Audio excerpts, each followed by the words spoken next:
Bende sığar iki cihan, bu cihana sığmazam. Yersiz yursuz cevher benim, mekana sığmazam. Bende sığar iki cihan, ben bu cihana sığmazam. Bende sığar iki cihan, ben bu cihana sığmazam. Yersiz yursuz cevher benim, mekana sığmazam. Bende sığar iki cihan, ben bu cihana sığmazam. Yersiz yursuz cevher benim, mekana sığmazam.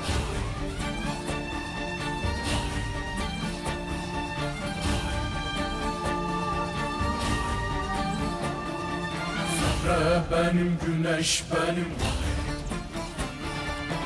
ben düşe sırlar benim.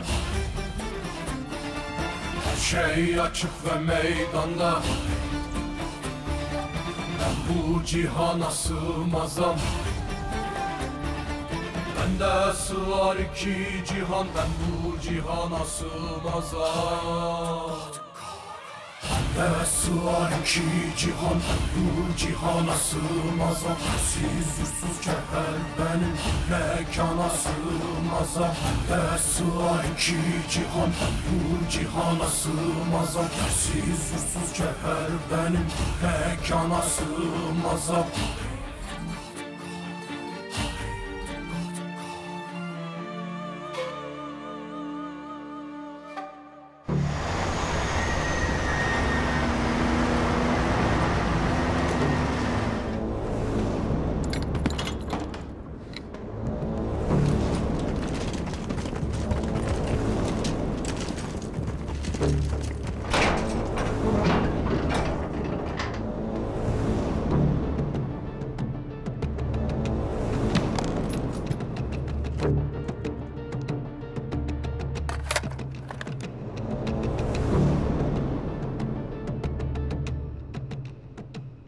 İşte Cezayir. Gördüğün gibi silahların hepsi burada. Birazdan silahları tırlara yükletip sana getireceğim.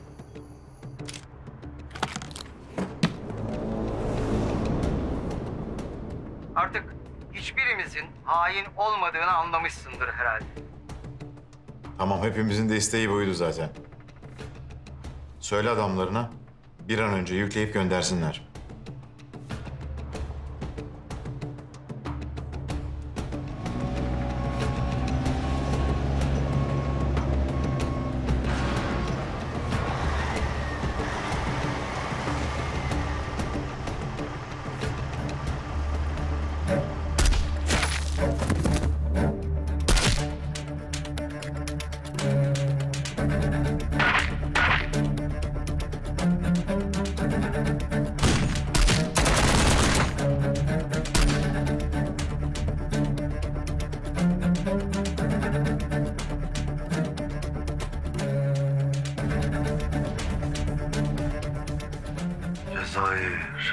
Cezayir.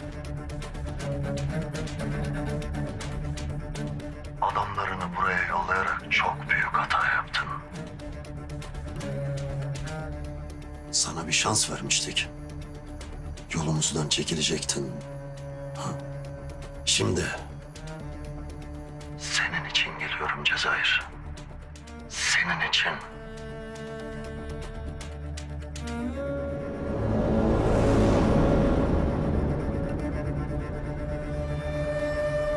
Eline sağlık Elif'ciğim. Bana koyma, şuraya koy. Ben diyetteyim, tadına bakacağım. Buyur Cezayir abi. Sen tavadan yemeği seviyorsun diye seni sona bıraktım. Niye bu kadar az bu kız? O kadar kaldı abi. Ne yapayım, anca yetti. Ne demek anca yetti? Niye az yaptınız? Onu Halil'e soracaksın abi. Menemeni o yaptı. Nasıl dayı? Güzel olmuş mu? Olmamış Ali. Niye dayı? Soğanı yok. Baba ya. Sabah sabah menemen soğanlı mı olur, soğansız mı kavgası etmesek? Etmeyelim. Ama soğansız olmaz işte. Vallahi unutmuşum onu dayı telaştan. Sen böyle erkenden masaya gelince ben de apar topar yapıp koydum onu. Ben erken oturmadım. Sen geç kaldığın için geç yaptın. Aslında Halil'in bir suçu yok Cezayir abi. Biz dün bütün gün İstanbul dolaşınca uyuyakalmışız. He ya, akşam gelir gelmez kafayı vurduk yattık yani. Kalkamamış. Oo, demek bütün gün İstanbul'u dolaştınız. Ben Dursun da sana köşkü emanet edeyim. Sen kafana göre çık, gez, dolaş, gel. Vallahi ben gezmedim dayı. Ben mesain bitene kadar işimin başındaydım.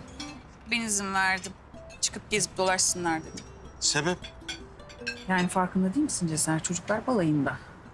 Yani evliliklerini yaşasınlar. Karışma. Vallahi Leyla yengem yine raconu kesti Cezayir abi. Yani evde de müsaade edin de biraz annem racon kessin. Sürekli babam mı kesecek? Senin dünyadan haberin yok kızım, dünyadan. Raconmuş. Anan memlekette devrim yaptı, devrim. Hı. Gel Cezayir, git Cezayir. Yap Cezayir'i, kalk Cezayir. Çatı akıyor, aktar Cezayir. Musluk bozuldu, yap Cezayir. Odun kırılacak, kır Cezayir. He! Aşk olsun. Hiç öyle bir şey yapmadım. Hatta sana söyledim, usta çağıralım dedim. Sen yok dedin. Ben kendim hallederim dedim. Hı. Sonuçta yapmadın mı? Yani işte yaptım. İşte. Siz bakmayın Leyla'mın böyle kibar durduğuna. Bilekli garidur benim yeğenim. İstediğimi son sözü kimseye bırakmaz. Sağ ol teyze. Hey, bu erkek milleti çok akıllı geçinir ama biz onları böyle kendi haline koyduğumuzdandır. Salıvereceksin gidecek. Hamur gibidir bunlar, hamur. Bekleyeceksin biraz. Şişinip kıvamına gelecek. Hobi gitti mi hemen dediğimize gelir. Hani benim Dursun gibi.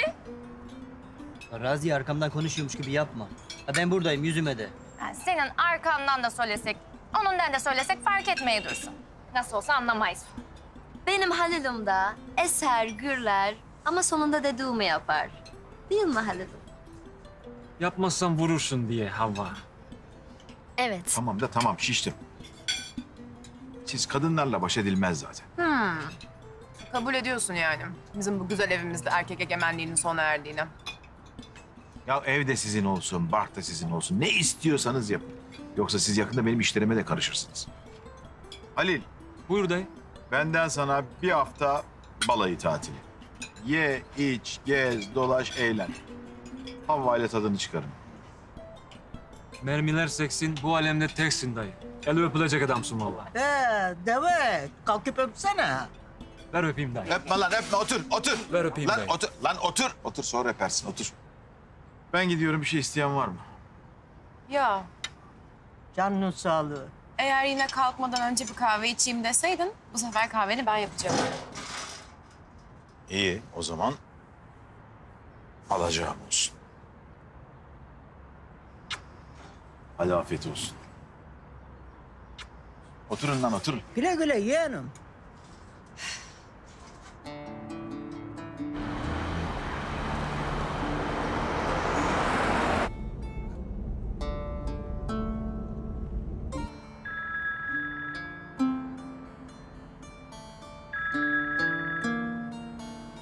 Ne var sabah sabah? Azak hamsisi. Ula biz Karadeniz hamsisi yok. Sen hep karıştırıyorsun onu. Bana bak. Bizim bu Kerkenez aradı beni. Buluşmak istemiş benimle. Arayacak tabii. Foyası ortaya çıktı, paçaları tutuştu. Masada kendine yandaş arıyor. İnkardan gelecek. Ne yapayım peki? Hemen oracıkta sıkayım mı kafasına? Gözüne limon bile sıkma. Oturup bir dinle. Eyvallah. Ben biliyorum onun kafasına edeceğimi de. Cezayir'e dua etsin o.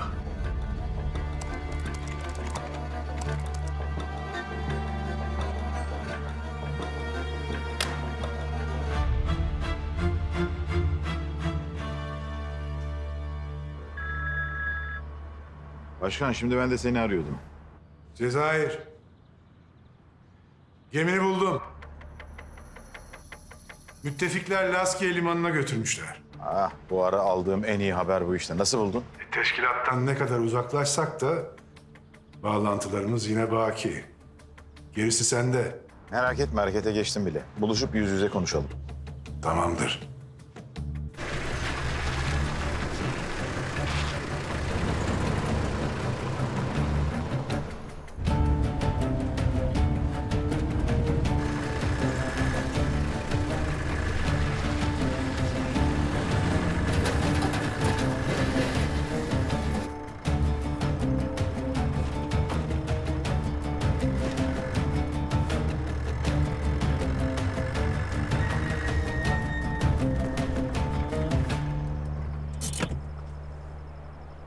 Niye durdun burada?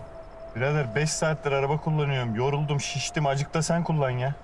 Ya sen de amma hanım evladıymışsın ha. Teşkilata nasıl aldılar seni böyle? Ben de tam sana onu soracaktım biliyor musun? Cezayir seni nasıl aldı yanına? Yeğen kontenjanından mı? Amcamı tanımadığım belli. Gözüne girmezsen oğlu olsan fark etmez. Hadi yürü. Dur, amcam arıyor. Efendim amca. Atakan gemiyi bulmuş. İstikamet Laskiye Limanı. Konuştuğumuz gibi. Tamamdır amca. Benden haber almadan sakın hareket etmeyin. Tamam. Gemi Laskiye Limanı'ndaymış. Buradan 4 saat. Hadi yürü. Güzel. 4 saat yan koltukta uyuyacağım demek ki. Buyur kardeşim. Bununla mı uğraşacağım ben ya?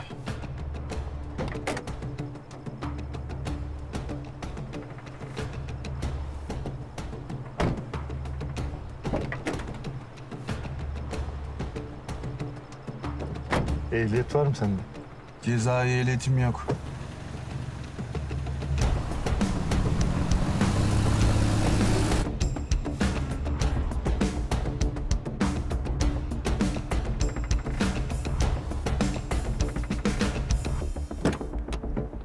Şirkete mi reis? Yok, masaja. Kulunçlarım ağrıyor da. Geçmiş olsun reis. Ben yaparım. Boşuna para vermeye gerek yok. Annemin de ağrıyor. Yapıyorum, geçiyor. Oğlum ben senin anan mıyım lan? La şaka yapıyorum, şaka. Vallahi reis, ben senin ne zaman şaka yaptığını, ne zaman ciddi konuştuğunu anlayamıyorum bazen. Ha. Vay arkadaş. Birisi gizemli konuşuyorsun der. Birisi şaka yapıp yapmadığını anlamıyorum der. Konuşmuyorum lan bundan sonra. Konuşmuyorum.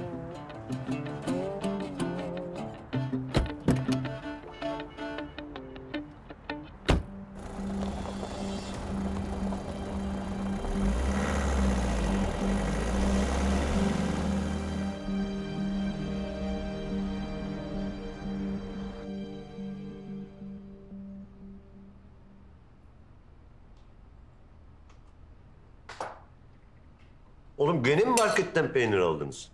Yahu bu evdeki güzelim mis gibi memleket peyniri niye gelmiyor buraya? Baba sen niye taktın bu peynir meselesine bu kadar ya? Çok tuzlu abi. Çok tuzlu. Tansiyonum yükselecek diye korkuyorum. Vallahi kurban baba kusura bakma senin tansiyonun hep yüksek. Yani bazen yüzüne bakmaya korkuyorum ben. Korkuyorsun.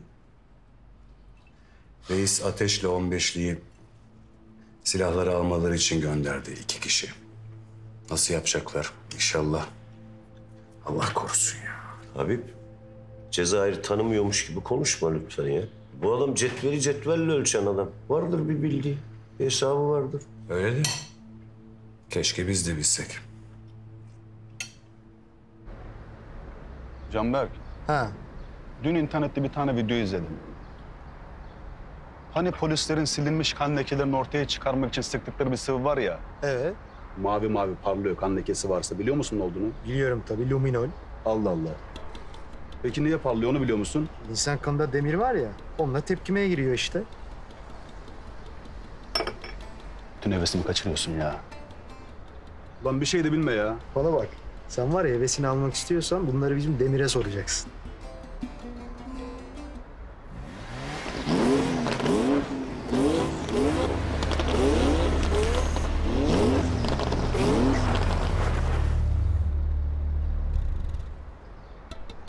Mişon. Evet. Bu ara işleri iyi değil herhalde ha? Neden? Bu ne? Yavrum kupon araç. İstanbul'da tek. Sana satayım. Cezayir nerede? Ona bir şey söylemem lazım. Sana da günaydın Mişon. Cezayir nerede? Yok yok reis yok. Babam burada. Tamam kurban da olur. Tamam sen ne söyleyeceksen bize söyle. Sen üstüne vazife olmayan şeylere karışma. Yemin ediyorum var ya ayar oluyorum bu durumlara. Burada duruyoruz diye bizi bekçi zannediyor. Boş ver keyfine bak. Oo, kahvaltıyı kaçırmamışsın demek. Sen saat kurup uyumuşsundur kaçırmamak için. Evet saati kurdum doğru kurban.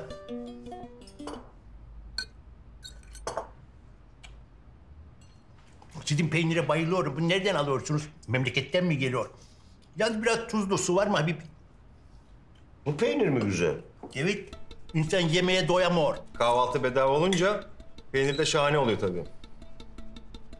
Sen goygoyu bırak da bu hangardaki cesetleri hallettin mi? Hallettim. Hangar dedin de benim bu helikopterisi battı. Bunlar helikopteri delik deşik etmiş. Satacağım çaresiz. Tanıdığım bir hurdacı var. Sen buraya kadar bunu söylemeye mi geldin Mişon? Çok parasızım kurban. Ates'le 15 diye yaptırdığınız pasaportlar var ya, o pasaportların parasını almaya geldim Cezayir'den. Yuh artık daha neler. Yuh mu? Sen yüksek kalite bir pasaport kaç paraya yapılıyor biliyorsun? Yo. 10.000 dolar. Ölüm belgesi falan deseniz o kolay $500 çık. İyi. Demek ki seni öldürsek $500 işi çözüyoruz ha. Bunu öğrendiğim iyi oldu.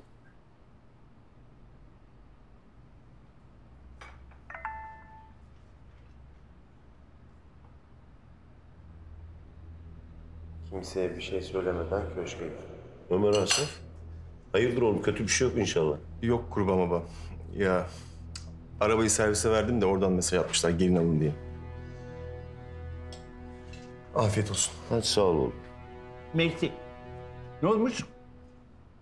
Ben ne diyordum? Boş konuşuyordum. Pasaport diyordum. Bu pasaportun parasını kimden alıyoruz?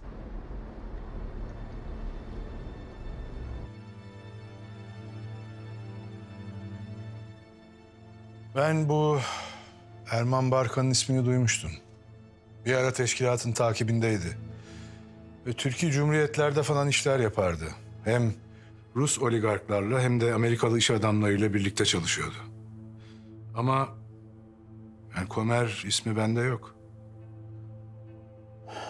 Demek ki kendine yeni dostlar edindi. Eğer düşündüğüm şeyi planlıyorlarsa durum kötü. Evet. Maruf'un silahları örgüte sattığı anlaşılırsa devlet tepene biner Cezayir. İstediğin kadar geminin kaçırıldığını bildirmiş ol. Soruşturmadan geçmeden bu işten kurtulamazsın. Benim anlamadığım bu Maruf bizi nasıl sattı? Erman Barka ile eskiden tanışıyor olabilir. Eğer öyleyse müttefiklerin onu ikna etmesi kolay olmuştur. İnsanlar genelde kazanan tarafta olmayı isterler Cezayir. Oo, başkan sen de şimdiden bitirdin bizi de. Ya ben sana kendi fikrimi söylemiyorum ki. Maruf'tan bahsediyorum. Hem sen ne kadar tanıyorsun ki bu adamı? Hı? Ekabir'in referansıyla katıldı aramıza. Hırslı biri. Çaktırmamaya çalışıyor ama masanın lideri olmaya pek hevesli. Bu arada Allah yukarıda herhangi bir yamuğunu, tuhaf bir şeyini bugüne kadar görmedim. Kendini Maruf'un masum olduğuna ikna etmeye çalışır gibi bir halin var. Farkında mısın? Ömrümden sonra herkesten şüpheler oldum. Bir kez daha ihanete uğramak, yanılmak istemiyorum. Bunun için artık çok geç Cezayir. Maruf silahları ister terör örgütüne göndersin, isterse birilerine satsın. Durum değişmeyecek. O artık müttefiklerin tarafında. Bizim de bu durumu kabullenip karşı bir hamle yapmamız icap ediyor. Ateşli 15'liyi Laski limanına gönderdim. İkisi bu işi halletmeye yetecek mi? Planımı uygularlarsa evet. Anlat bakalım. Neymiş planın?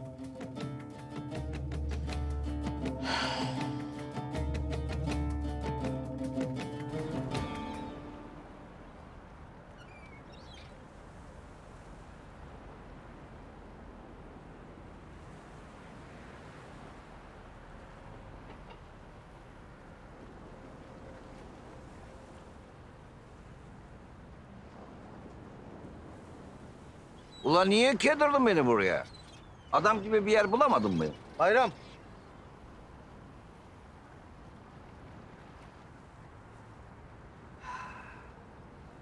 Gözlerden uzak olalım diye. Niye? Sevgili miyiz biz? Hayır gel. Geç.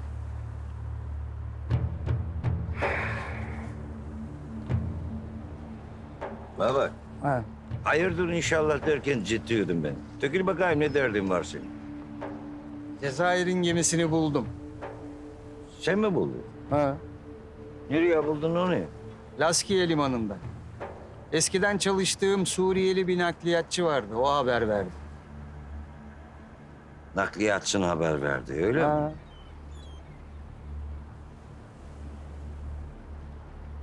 Ya sen niye bana öyle ters ters bakıyorsun? Söylediklerime inanmadın mı? Ula bari rol kesmeyi bırak Maruf. Canımı sıkma benim. Müttefiklerin adam olduğunu biliyorum. Cezayir Cansal'la bana bir anlattı. Neticeni kurtarmak için müttefikler haber verdi sana geminin yerini değil mi? Hiçbir şey bildiğin yok senin. Ya Cezayir hepimizi hain ilan etti. Şerefimizle oynadı be. Ben bugüne kadar hiç kimsenin maşası olmadım, olmam da. Eğer beni dinler, söylediklerimi yaparsan Cezayir'in hepimizin itibarını nasıl geri verdiğine gözlerinle şahit olacaksın.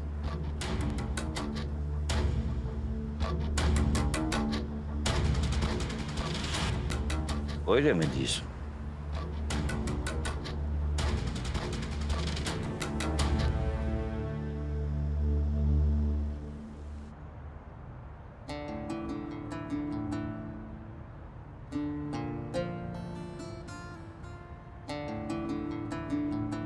Abla. Hoş geldin Ömer. Ne oldu? Neydi o mesaj? Anlatacağım hepsini. Dün akşam Suna, ben ve Cezayir bir yemeğe çıktık. Sonra biz Suna ile masadan kalktık. Makyajımızı tazelemek için. Benim işim erken bitti. Tam masaya gelirken masada birilerini gördüm.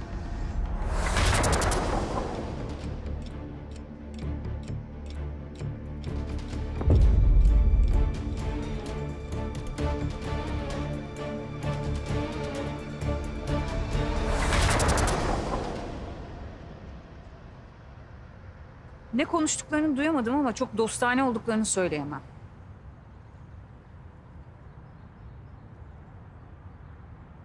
Tamam. Yani? Yani Ömer, demem şu ki... Ben İstanbul'a gelmeyi zaten istemiyordum biliyorsun. Çünkü bu şehir bana acıları ve ölümleri hatırlatıyor. Aynı şeyleri bir daha yaşamak istemiyorum. Hiçbirimiz istemiyoruz abla. Güzel. O zaman bana yardımcı ol. Memleketteyken Cezayir üstüne ateş açıldığını söylemişti Ömer. Bu adamlar onlar mı? Cezayir yine tehdit altında mı? Gördüğün adamların kim olduklarını bilmiyorum abla. Kaldı ki bilseydim bile benim sana söylemem doğru olmazdı. Bunu enişteme sorsan daha iyi edersin. Ömer, ona soramadığım için sana soruyorum. Nasıl sorayım? İşine karıştığımı düşünür. Bu onu daha çok kızdırmaz mı? Ne kadar az şey bilirsen o kadar iyi senin için. Ben ablamı tanıyorum. Fazlasını öğrenirsen daha çok üstüne gidersin, daha çok sinirlenirsin. Sence ne yapıyorum ben Ömer? Derdim ne benim? Cezayir'i köşeye sıkıştırıp onun arkasından iş çevirmek mi? Yok, hayır tabii de. O zaman ne yapıyorum? Ailemin huzurunu korumaya çalışıyorum ben burada. Siz erkekler kadınlara bir şey söylenmediğinde her şey güllük gülistanlık olacak. Mutlu mutlu yaşayacağız zannediyorsunuz değil mi? Ama öyle olmuyor. Tam tersi oluyor. Bizden bir şey sakladığınızda biz kuşkulanıyoruz. Bunu hissediyoruz. O zaman da hem kendimize hem etrafımıza dünyayı zindan ediyoruz. Anladın mı?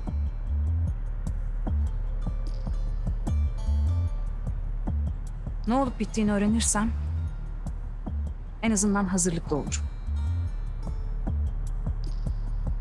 Ömer, ablana yardımcı ol. Cezayir'i sık boğaz etmek yerine neler olduğunu senden öğrenirsem hepimiz için daha huzurlu olur. Hayır abla. Bunu haklı çıkmak ve ben demiştim demek için yapıyorsun. Çünkü kendini ancak o zaman huzurlu hissedeceksin. Kusura bakma. Ben sana yardımcı olamam. Ömer. Ömer.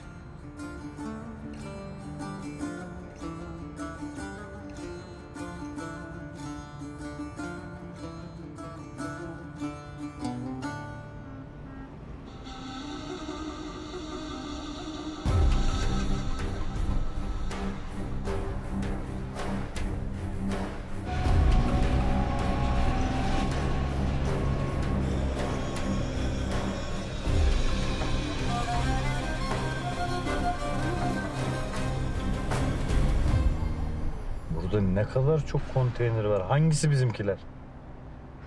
Ben hangileri olduğunu biliyorum. Sen merak etme. Tamam çıkıp bir bakalım. Amcamdan haber gelene kadar bekleyeceğiz. Buradayız. Ya şöyle çıkıp bir bakalım diyorum ya. Ya belki de değiştirdiler konteynerler. Ne biliyorsun? Adamlar bizi terör örgütleriyle ilişkilendirmeye çalışırken konteynerları mı değiştirecekler? Hiç sanmıyorum. Hayret. Ayda yılda bir doğruyu söylüyormuşsun. Bravo. Doğru.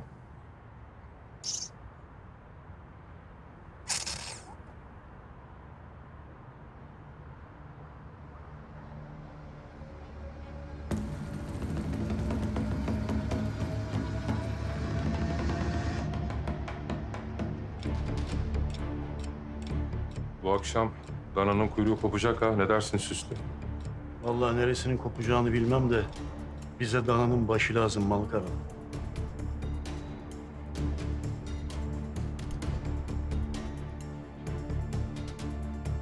Hoş geldiniz ağalar. Hoş bulduk. Cezayir'in arabasını göremedim kurban. Yine mi geç gelecek? Yoldadır. Trafiğe falan yakalanmıştır. O da daha evvel koyulaymış yola. Biz geç gelmesini bilmiyor muyuz kurban? Hep böyle yapıyor. Adam az solist. İlla en son gelecek. Baba, bunlar niye bu kadar gergin? Dur bakalım oğlum.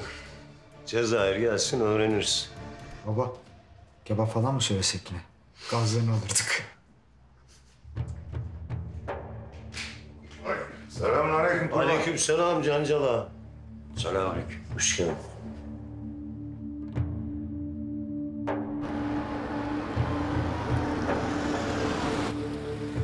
Reis geliyor. Reis hoş geldin. Hoş bulduk.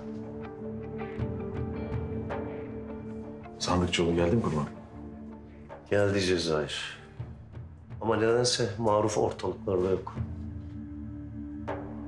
Sakat bir durum mu var? Süslü'yle Malkaralı da bir böyle gergindiler, anlamadım ama. Sabah Maruf Sandıkçıoğlu ile konuşmak istedi. Akşama kadar bekledim, beni aramadı. Ben aradım, ulaşamadım. Sonrasında da Malkaralı toplantı istedi. Bir şeyler çeviriyorlar ama bakacağız. Aman diyeyim Cezayir. Bu çakallar önce sana uluyup sonra da bir araya gelip seni mi yiyecekler yani? Çakalların uluması aslanların kükremesine kadardır. Rahat ol kurban.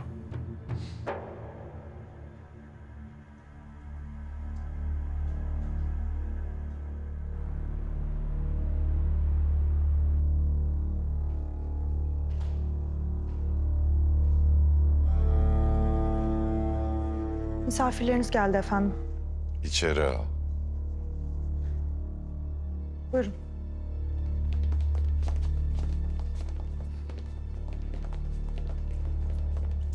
Hoş geldiniz beyler. Buyurun oturun.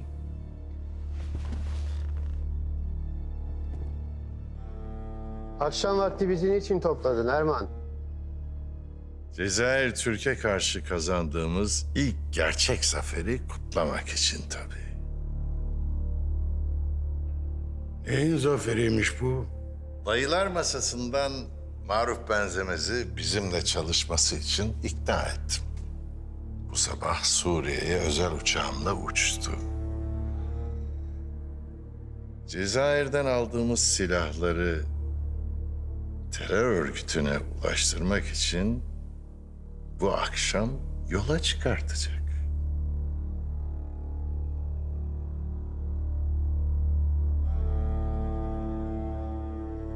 Konteynerler terör örgütüne ulaştığı zaman da troll ordumuz sosyal medyada silahların Cezayir Türkiye ait olduğuna dair haber yayacaklar.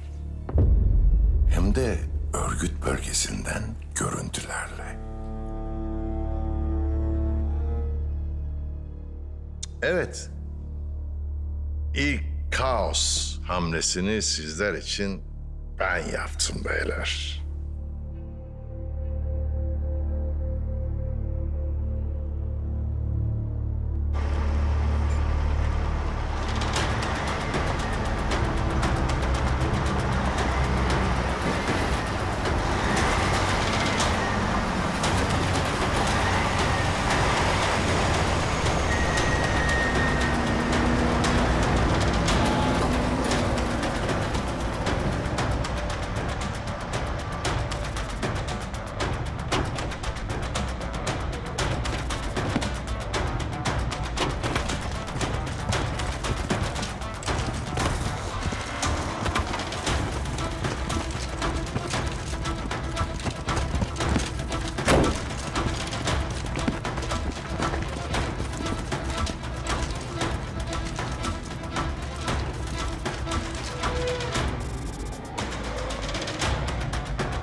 Her şeyi anında görebilecekler değil mi Yasir? Evet Maruf Bey.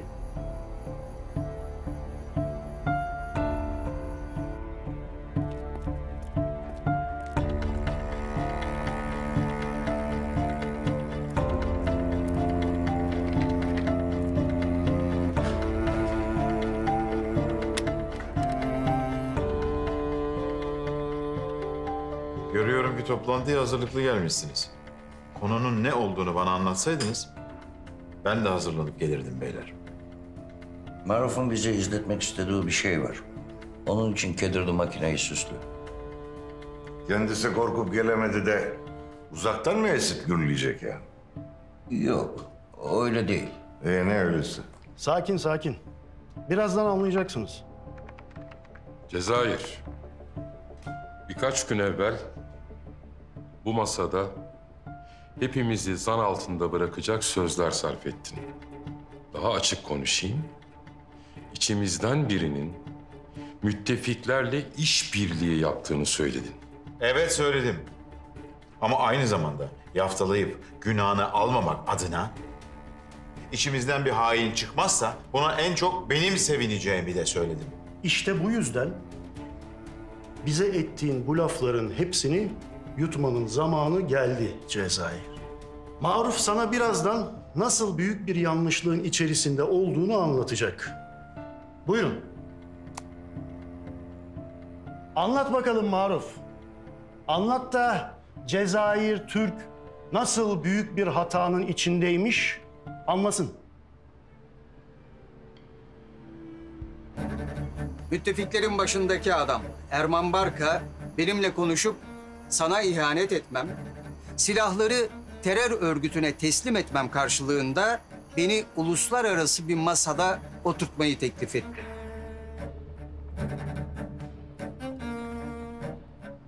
Ben de teklifi kabul etmiş gibi göründüm.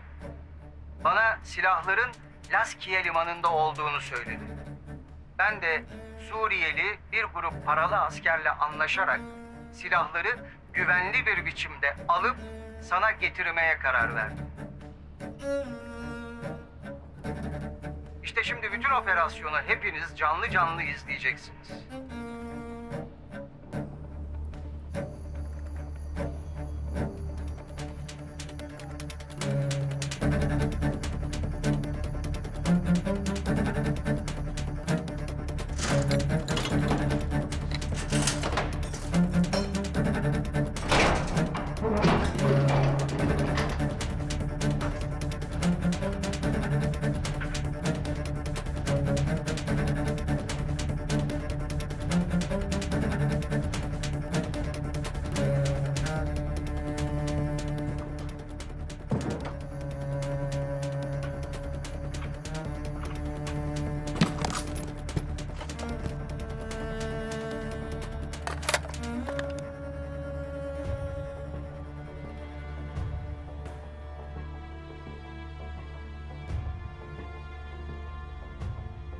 İşte Cezayir.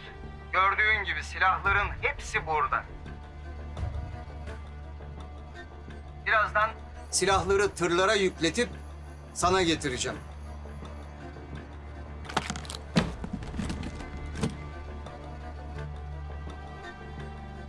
Artık hiçbirimizin hain olmadığını anlamışsındır herhalde. Tamam, hepimizin de isteği buydu zaten. Söyle adamlarına bir an önce yükleyip göndersinler. Tamam.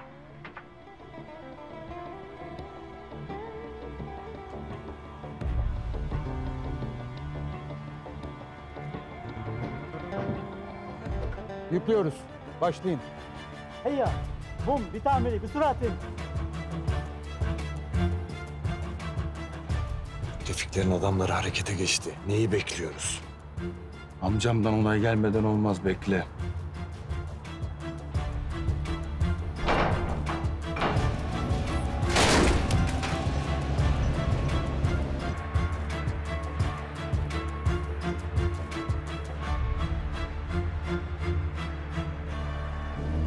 Bunlar bu canlı yayın minibüsünden abi burada. Yarışma programı çekiyorlarmış. Çok komik ama içimden güldüm. Ben bir gidip bakacağım, sen bekle. Amcandan haber gelmeden olmuyordu hani. Durum değişti. Minibüsün içinde bize sıkıntı yapacak bir şey olabilir. Bekle.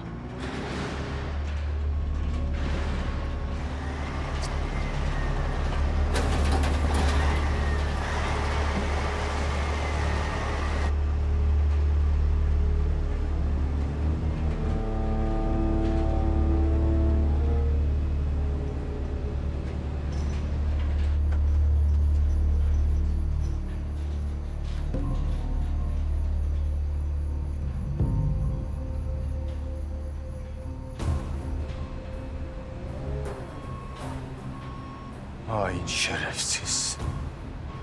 Senin o kafanı koparmaz mıyım lan ben?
Ölmemeyi başarmışsın. Yürü.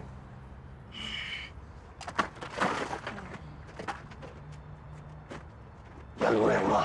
Gel. Ya ne yapıyorsunuz siz? Delirdiniz mi? Bütün adamlarımı öldürdün. Sus da beni dinle.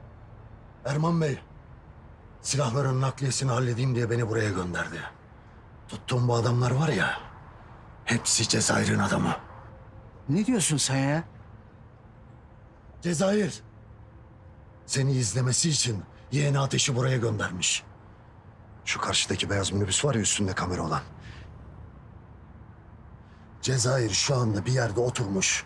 Burada olup biten her şeyi izliyor. Buna eminim.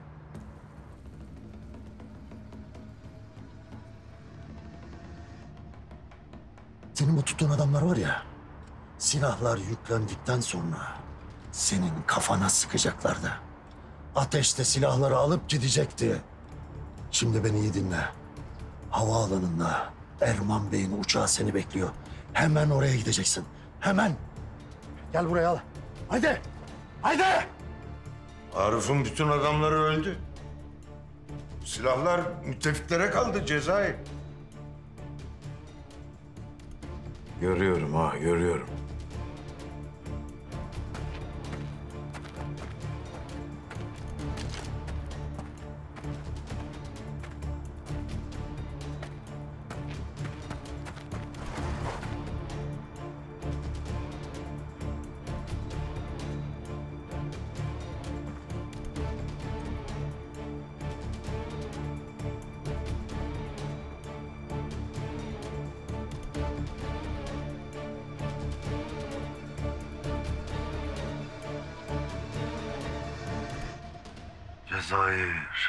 Cezayir.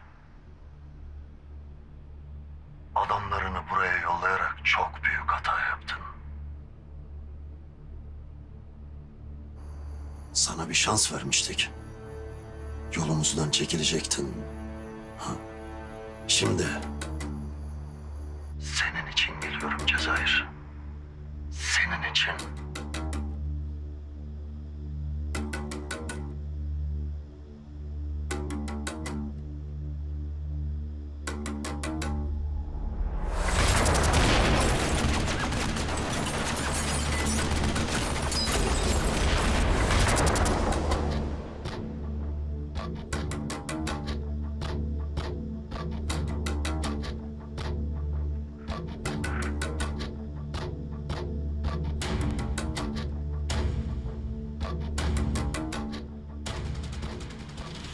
Buraya adamlarını göndermekte hata ettin Cezayir diyor.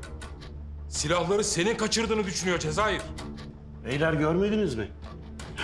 Maruf'u çatışma alanından karga tulumba almalarından belliydi o zaten. Bunu mahpushanede bol bol konuşuruz. Silahların hepsi örgüte gidiyor. Cancala, gemiyi çalan biz değiliz. Onlar. Ayrıca Cezayir de bunu devlete daha önceden haber etmiş. Biz zaten silah falan satmıyoruz ki örgüte. Yarın bir gün çökerler başımıza. Devlet bu palavraları dinler belki. Ama gereğini yapar. Sene kadar satmadım dersen de. Henüz her şey bitmedi. Anladığım kadarıyla Erman önceden her şeyi tahmin edip ona göre plan yapmış.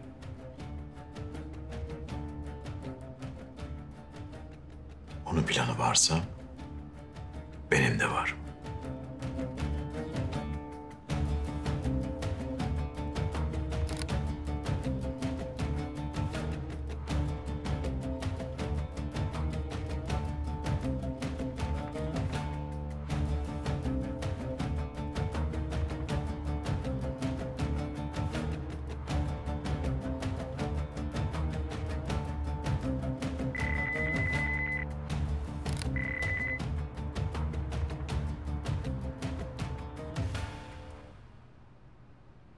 Patlatın oğlum.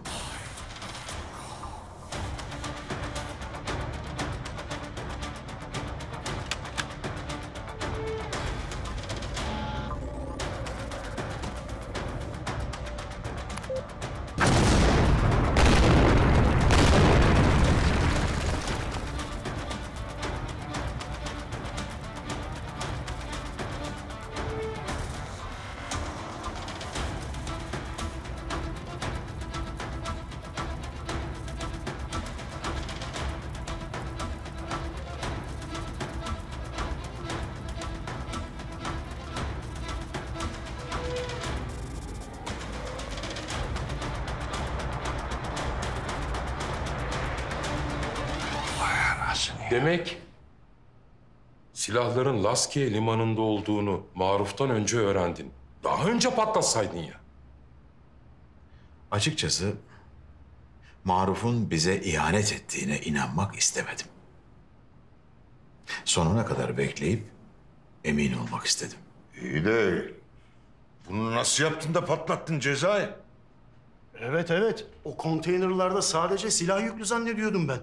Hem biz patlayıcı satmıyoruz ki. Müşterilerimize gönderdiğimiz konteynerların içerisinde gizli bir bölme. O gizli bölmenin içerisinde de her şeyin ters gitmesi durumunda patlatılmak üzere patlayıcılar vardır.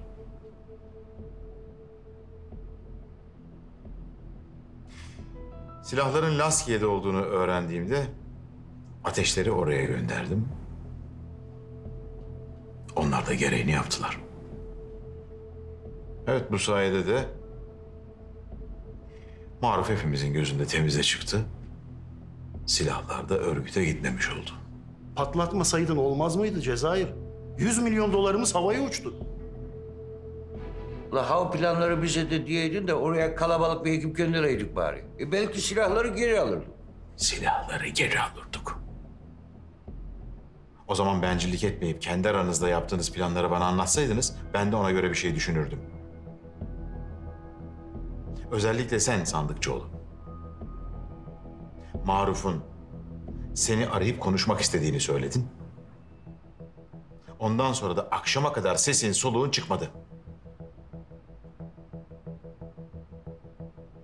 Bu masanın kurulma amacı öncelikle ne ticaret ne de para kazanmaktır. Bunu Erman'ın da kafasına sokabilmemiz için 100 milyon dolarımızın havaya uçması gerekiyordu.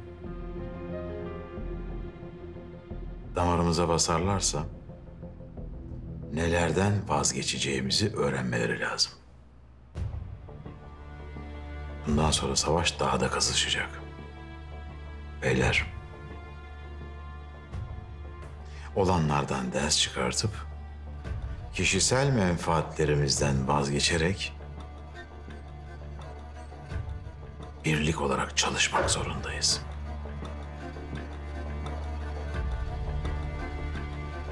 Toplantı bitmiştir.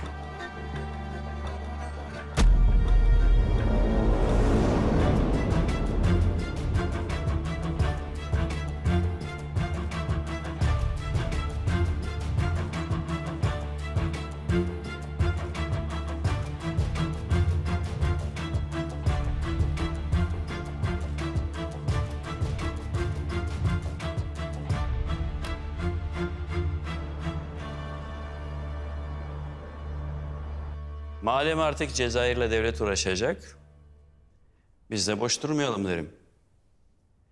Gedik Ali ile benim Antwerp limanında hazır bekleyen bir gemimiz var.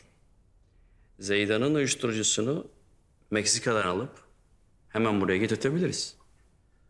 Ya da artık hepimizi silah ticaretine sokarsın Erman. Kaosu çıkaracağız, tamam. Ama bir yandan da para kazanmamız lazım değil mi?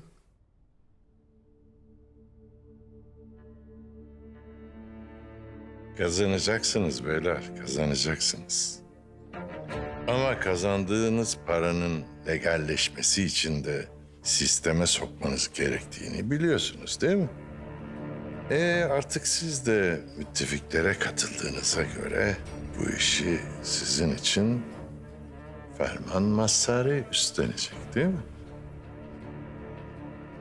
Silah ve uyuşturucudan gelecek tahsilatlarınızı ya da ödemelerinizi uluslararası yasa dışı para transfer sistemi olan Çin Yeraltı Bankası'nı kullanarak yapacağım.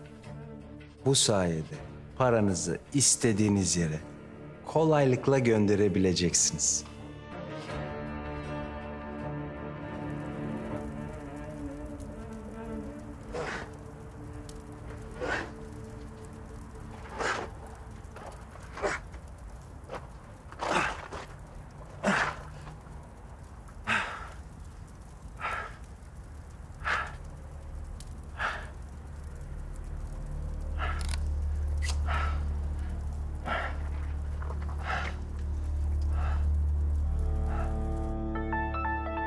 Ha?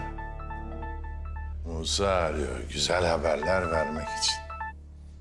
Evet Musa, seni dinliyoruz. Erman Bey. Cezayir yeni ateşi buraya yollamış.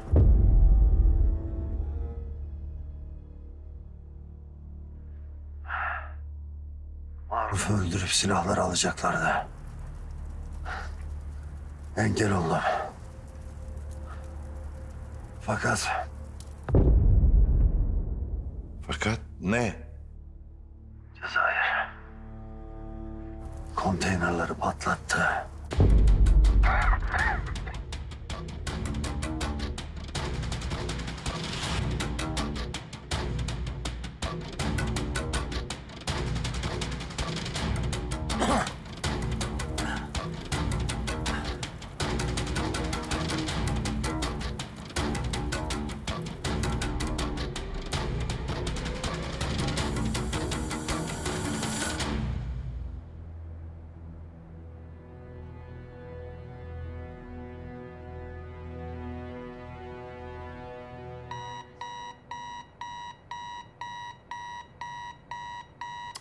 Of! Anne sabahın 7'sinde alarm mı kurulur ya? Ya hem insan uyandırmak için alarm mı kaldı abi? Şaka mı bu ya? Uykumu kaçırdın iyi mi?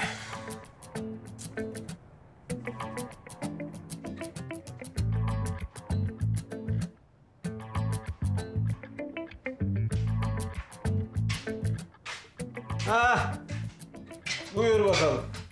Hanımefendi bizi 7'de uyandırıyor ama bize bir kahvaltı bile hazırlamıyor. Oh, hayata bak be. Baba, hayrola nereye sabah sabah? Uykum kaçtı, ben de yürüyüşe çıkıyorum. Oh, annem dışında herkesin vallahi uykusu kaçmış herhalde. Bana 2 tane simit alır mısın gelirken? Simitçi görürsem olur mu? Gitsen fırına kadar. Sen de az yiyip bir uşak tutsan acaba? Neyse bakarız.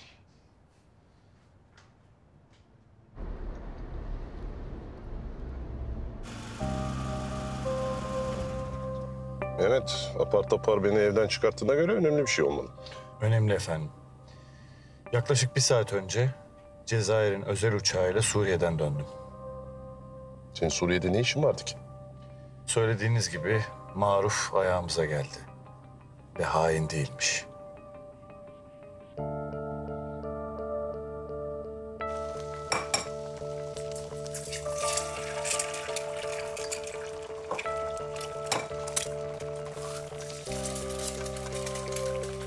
Suriye'nin Laskiye Limanı'nda dün gece ardı ardına patlamalar meydana geldi. Suriye hükümeti yaptığı açıklamada patlamaların limandaki bir tankerde yapılan bakım çalışmalarından kaynaklandığını söylese de gözler iç savaştaki silahlı gruplara çevrildi.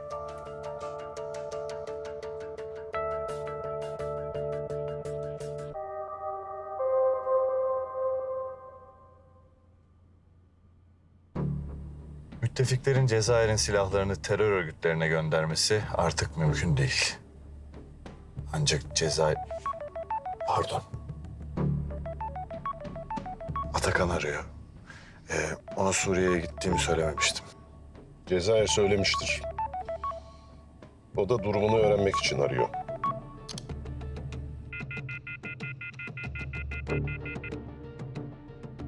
Bu arada ben de sana bir bilgi vereyim.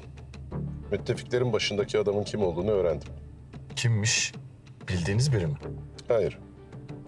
Erman Barka adında bir iş adamı. Yaptığım araştırmaya göre Türkiye Cumhuriyetleri ve Amerika'da bir sürü şirketi var. İngiliz Virgin Adaları'ndaki offshore şirketleri de cabası. Büyük ihtimalle ipleri İngiliz ve Amerikan istihbaratının elindedir.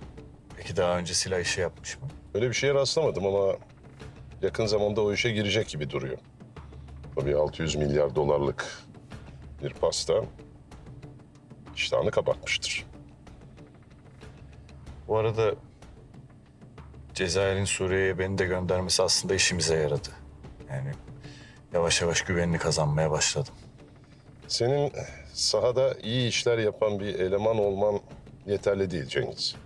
Kendi başına inisiyatif kullanabilen ve çözümler üreten biri olman lazım. Haklısınız ama bu Cezayir'in bana verdiği fırsatlarla alakalı. Hayır. Kendi fırsatını kendin yaratacaksın. Eğer Barka Maruf'u kurtardıysa onun hala müttefikler tarafında yer aldığını düşündüğü içindir. Sen de Cezayir'e Maruf'u kullanabileceğini söyleyeceksin. Cezayir bunu düşünmemiş midir? Düşünmüş olabilir. Önemli değil. Senin de böyle düşündüğünü bilmesi gerekiyor. Cezayir gibi adamlar güvendikleri adamların tavsiyelerini dinlerler ama kendi sağduyularına göre hareket ederler. Sen de söyleyeceğini söyleyeceksin ve Cezayir'in sağduyusuna bırakacaksın işleri. Evet, benim gidip fırından simit almam gerekiyor. Tamam efendim.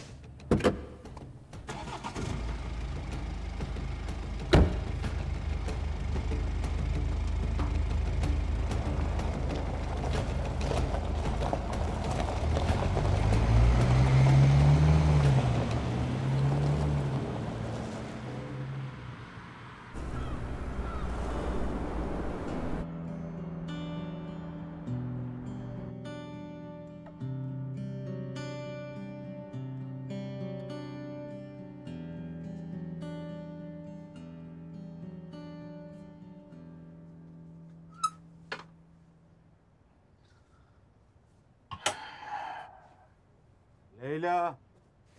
Efendim? Bezdim da bezdim. Allah aşkına bana giyecek bir şeyler seç. Olur. Seve seve. Genelde sen bana sormazsın ne giyeceğini. Ha. Dün akşam rüyama aksakallı bir dede girdi, dedi ki bundan sonra her sabah ne giyeceksen söyle karın seçsin, işin gücün daha çok rast gider.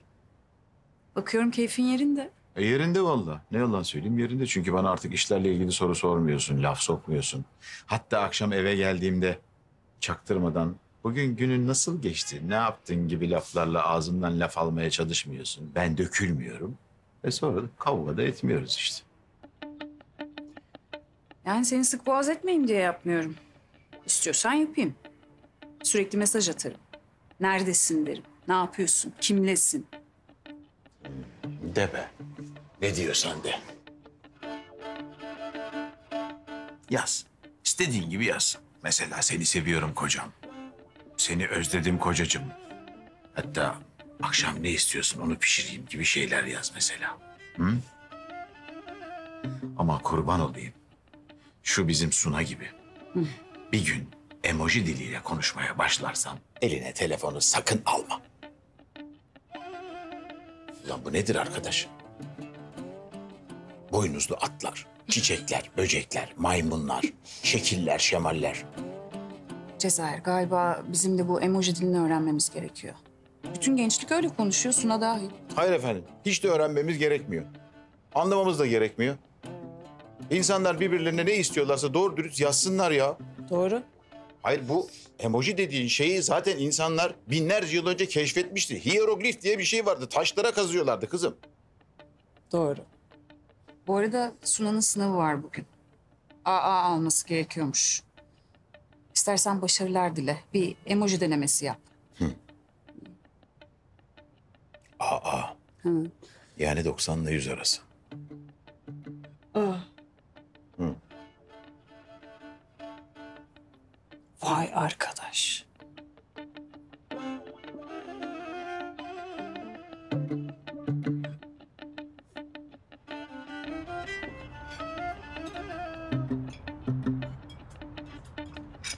Zahir abi beni beklemeyin. Başlayın dedim. Ben açımdan ölürüm zaten. Allah. Kimseleri bekleme. Yarım dünyaya döndün Hafize. Az ye biraz zayıflarsın. Sen ne karışıyorsun bana ha? Cemile. Bana nurlarda yatsın. Rahmetli kocam bile şişman demedi. Rahmetli yaşarken dal gibiydin de ondan. Hala da çok bir farkım yok. Cemile teyze, baksana bu güzel sanki bu ev. Hem de 15 dakika köşke yakında. İstemem onu. Niye Cemile teyze? Çok uzak.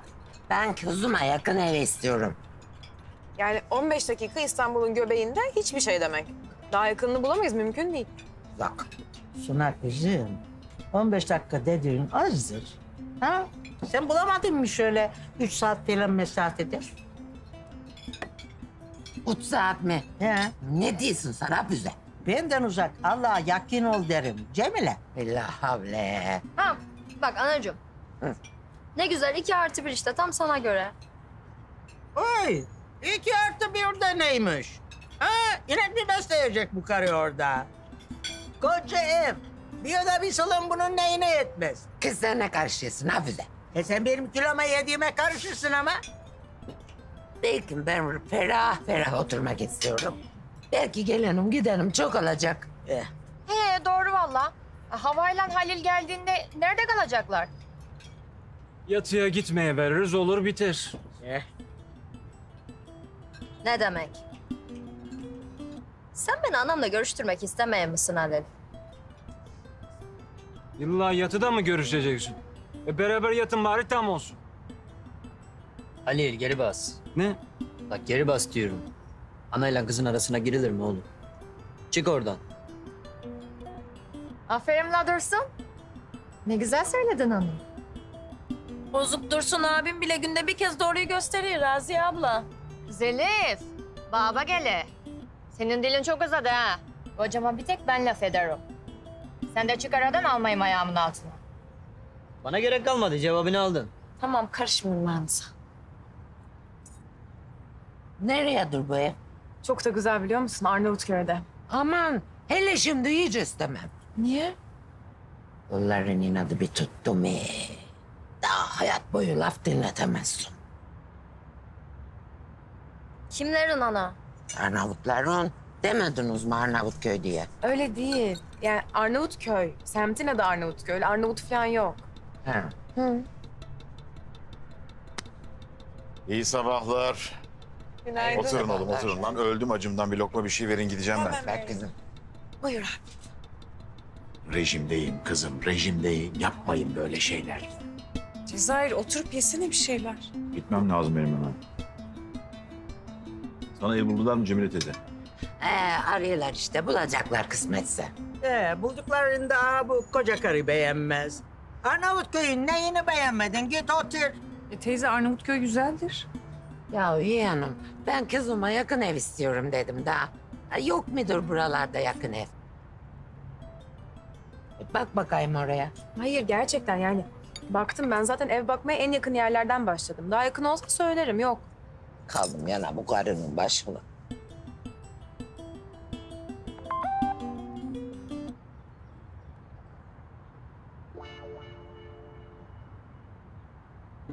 Baba bu ne? Bugün sınavım varmış. Başarılar mesajı attım sana işte. Başarı. Babiş sen bana 3 tane kara kuş emojisi göndermişsin. Kara kuş mu? Karga değil mi lan onlar? Yok değil. Sen kargadan say, tamam. Karga ne anlama geliyor biliyor musun? Vallahi zeki hayvandır dayı. Şişeden pipetle su içenini bile gördüm onu. Aferin lan. Yani demek istiyorum ki benim kızım zekidir. Her şeyin üstesinden gelir. Aynen öyle. Evet ama bence sen emoji falan boş ver babiş yani bildiğiniz yoldan böyle dümdüz yazmaya devam etsen ben anlarım. Olmadı değil mi? Olmadı. Anladım. Peki ama hep annenin suçu. Bana dedi ki kızım bugün sınavı var. Bir başarı mesajı at. Benim de adım Hıdır, elimden gelen budur işte. Senin iyiliğin için söyledim. Yani alış diye. Bak oluyor yavaş yavaş. Diyorsun. Tabii tabii. Anladım. Hadi benim gitmem lazım. Geç kaldım ben. Hayırlı işlerin olsun. Dayı, gözün arkada kalmasın. Buralar bana emanet. Zaten bu Halil bütün gün geziyor. Halil bütün gün geziyor. Sen de gez. Koca bahçe. Dolaş oğlum işte. Arşınla. Tamam dayı.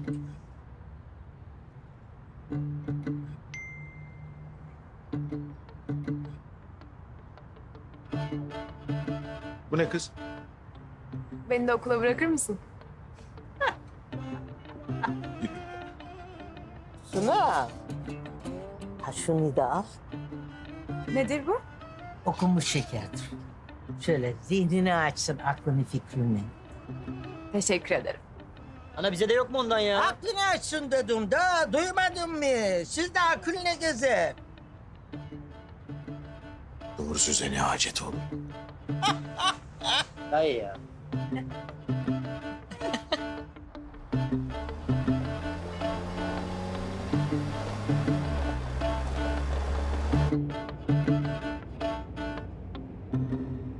Nasıl gidiyor okul? İyi işte bildiğin gibi. İyi yani. Neden iyi olmasın? Ne bileyim kızım. Sınavdan AA almam gerekiyor demişsin de. O yüzden merak ettim. Yani? Ne bileyim kızım, hani notların kötü diye mi acaba AA almak istedin? Babacığım öyle bir şey mümkün mü? Sen kızını hiç tanımamışsın. O zaman İşte okuldan biriyle bir iddiaya girdik de o yüzden. iddia mı? Kimle? Kız mı erkek mi? Baba fark eder mi? Yok, etmez. Niye soruyorsun o zaman? Ya merak ettim de. Niye? Erkek. Ha. Adı ne? Babacığım ne yapacaksın? GBT'sine mi baktıracaksın çocuğa? Allah Allah, ya bir adı yok mu bu çocuğun? Soysal. Soysal mı? Ne biçim isim ulan o? Soysal. Anası babası başka bir isim bulamamış mı koyacak? Yani evet. Ve gidip sormadım yani anne babasına niye Soysal'ı seçtiniz diye. Zaten kendini beğenmiş tuhaf bir tip. Zaten genelde erkeklerin hepsi kendini beğenmiştir. Uzak dur kızım, uzak dur. Evet babacığım, sen hiç öyle değilsin. Evet, ben türümün nadide kalmış son örneklerinden bir tanesiyim kızım. Benden nerede bulacaksın? Sen niye iddiaya girdin ki AA almak için elin oğluyla? Çünkü Soysal çok başarılı baba. Bütün notları AA. Bana dedi ki sen yapamazsın. Çok uyuz oldum. Öyle iddiaya girdik işte. Yapacağım, görecek. Ha, iyi. Uyuz olduysan takılmazsın. Tamam, uzak durursun.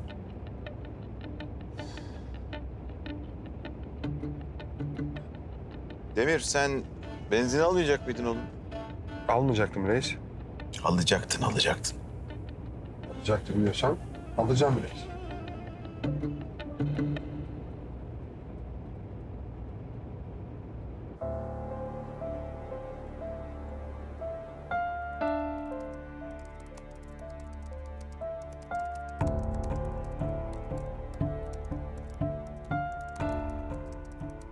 Laskiye başarısız. CT konteynerları patlattı.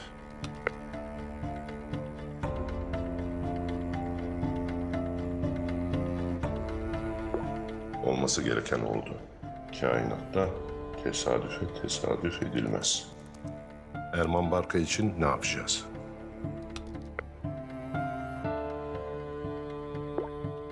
Zamanı var.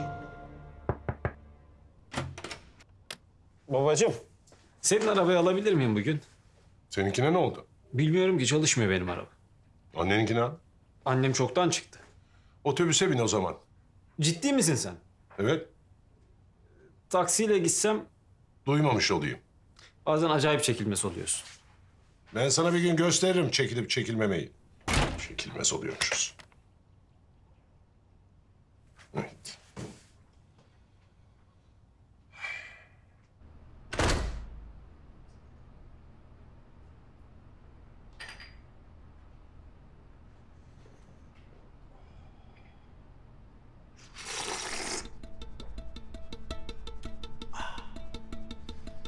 İnanılmaz bir çay yapmışım ya. Afiyet olsun 15'li. Sağ ol abi. De bize niye getirmedin? Alın abi. Alın mı? Getirseydin ya gelirken kardeş. Eline mi yapışırdı? Kardeş, çay da yaparım, operasyon da. Ama gider kendin alırsın. Komutan oldu unuttun mu? Niye? Evde ateş yıkıyor bulaşıkları. Ateş yapar. Siz ikiniz bekar mı yaşıyorsunuz? Oğlum sen benim meditasyon tekniklerimi niye buna söylüyorsun?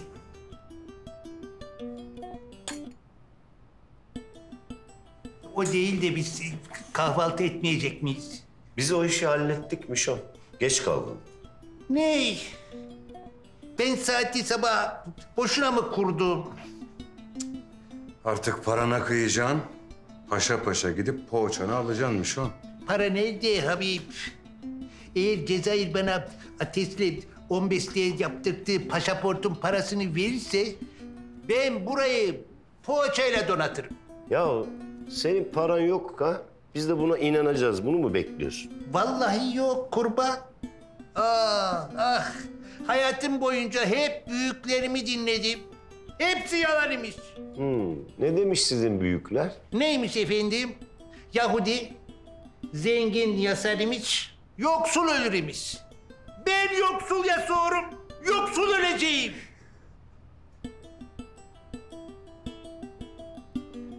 Ömer, aç.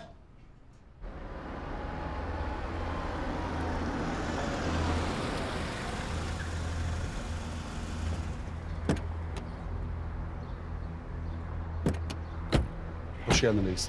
Hoş bulduk. Ateşli 15'li geldi mi? Herkes burada reis.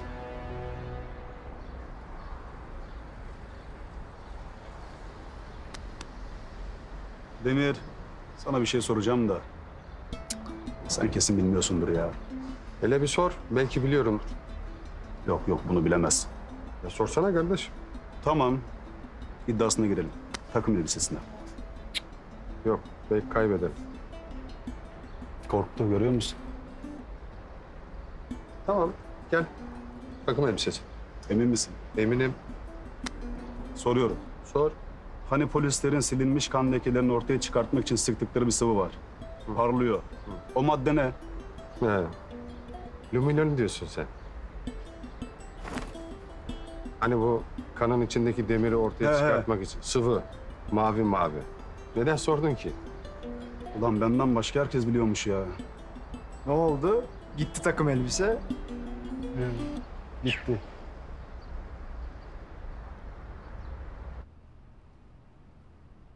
Konteynerları patlatarak silahların terör örgütüne gitmesine engel olduk. Ama sanmayın ki müttefikler bundan sonra hiçbir şey yapmadan oturacaklar. Her şeye hazırlıklı olmamız lazım. Amca o tamam da sen anlatana kadar biz Maruf'un hain olduğunu düşünüyorduk. Hatta minibüsü görünce sinyal kesici Cemur zannettim. Hani önden Maruf'un silahları bize getirmek için gittiğini söyleseydin fena olmazdı yani. Ben de bilmiyordum ki aslanım. Konteynerları alıp müttefiklere götürecek zannettim. Yalnız reis, sana helal olsun. Gizem filan, planı bizden gizledin ama mükemmel çalıştı. Acele etmeyin diyorum oğlum işte size o yüzden. Sabredin diyorum da sabredin. 100 milyon dolarlık silah gitmiş. Sen gülüyorsun be mübarek. Ne yapayım Mişon? Ha? Seni mi koyup patlatsaydım konteynerları? Ah be Cezayir, sen benim halimi hiç anlamıyorsun. Cep delik, cepken delik. Bez parasız kaldım. Ulan sen 5 parasız kalır mısın hiç? Şimdi şurada seni tutup ters çevirip silkelesek hepimizden çok para çıkar üstünden. Vallahi yolsuzum. Bak sen bu 15'liyle Ates'e yaptırdığın pasaport var ya, onun parasını bana versene. Dünya para harcadım. Vermiyorum. Benim asa bağla. Bağlamıyorum. Ben ne yapacağım? Tas mı yiyeceğim? Al. Ne bu? Yeni ofisinin anahtarı. Ne ofisi? Sandıkçıoğlu'yla senin için konuştum. Onun bir sürü inşaat işi var ya, sen de hafriyat işine başlıyorsun. Musa'nın asası adına sen büyük adamsın Cezayir. Dile benden ne dilersen. Arkadaş, biraz önce dileniyordu. Şimdi dile benden ne dilersen diyor ya. Hadi yine iyisin Mişon. Yalnız Mişon bu afriyat işi güzel para var. Evet. Başımıza bela olan cesetleri daha temiz toplarız. Merak etme o iş bende ama artık 50.000 dolar. Ne? Her şey attı. Fırsatçı. Neyse konteyner falan demişken Cezayir. Bu siparişleri veren asıl müşteri teslimatı bekliyor. Onu ne yapacağız? Ömer ne kadar silah stoğumuz var? Vallahi 4-5 konteyneri anca doldururuz. Yani imalat devam ediyor ama hepsini yetiştirmemiz mümkün değil. Tamam. Dayılarla konuşun, eksiği tamamlasınlar. Dayılar bu habere pek sevinmeyecekler reis. Ben şimdiden söyleyeyim. Onu Cezayir'in arkasından iş çevirirken düşünecekti dayılar. Bugüne kadar hep kâr ettiler. Biraz da zarar etmeyi öğrensinler. Aynen öyle. Peki bu müttefiklere karşı diğer hamlemiz ne olacak? Yani adamların daha doğru düzgün kim olduğunu bile bilmiyoruz. Geçen akşam ikisiyle tanıştık. Nasıl yani? Baskın mı yedin? Bir şey mi oldu? Yok. Gelip masaya oturdular. Akıllarınca bana düstur çekmeye çalıştılar. Erman Barka'yla Komer diye bir Amerikalı. Atakan ikisini de araştırmaya başladı. Karşı hamleye gelince. Erman, Maruf'u içimize Truva atı olarak soktuğunu düşünüyor. Ama biz Maruf'u onlara karşı kullanacağız.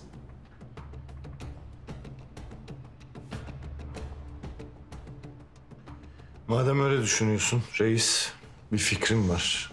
Müsaade edersen anlatayım.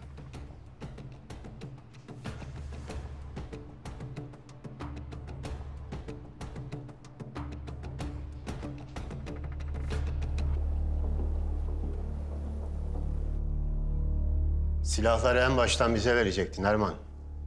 Daha işin başında hepimizi 100 milyon dolar zarara uğrattın. Gemilerim hazırdı. İcabında denizin ortasında bile benimkiler aktarabilirdik. Sonradan devşirdiğim Maruf'la bu işin olmayacağı belliydi zaten. Sizleri de sonradan devşirdim Gedik Ali. Ferman hariç müttefiklere katılmadan önce hepiniz narkotik suçlardan aranan birer uyuşturucu kaçakçısıydınız.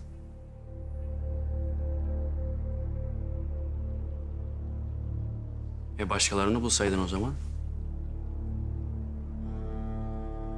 Ama siz eskiden beri bu ülkede iş yapıyordunuz. Hem de en iyileriydiniz. Sağ ol ama bu Cezayir'in 100 milyonu havaya uçurduğu gerçeğini değiştirmiyor. Cezayir isteseydi oraya bir ordu gönderirdi ve konteynerleri patlatmazdı. Keyfinden patlattı yani. Hayır. Bize bir mesaj vermek istedi. Ne mesajı? Bedeli ne olursa olsun ödemeye hazırım mesajı.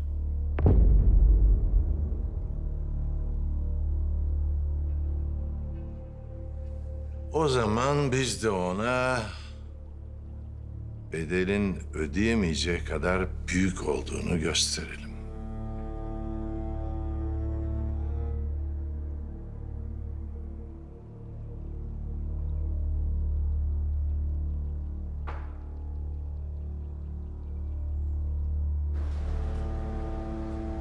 Tüm medyada limandaki patlamanın haberleri var. Erman'ın teklifini kabul edecektin amca. Adam seni uluslararası masaya oturtmak istiyor. Sen hala gidip bu sucukçu tipli kırsal heriflerle takılmaya çalışıyorsun. Bravo. Delinin getirdiği çalı üstünü kurutmaz. Oo, çok güzel konuştun ha. Ne demek şimdi o? Erman bize faydadan çok zarar getirir. Üstelik Cezayir'in gözünde de aklandım. Bu bana yeter. Ama masanın başına oturamadın amca. 0'a 0. Elde var 0. Rahmetli yengeni de geçtim Vedat. Yani dırdırda dırdır, dırdırda dırdır. Ben ölünce istediğin yere geç. Ne halt olmak istiyorsan ol. Ama ben yaşıyorken çeneni kapat.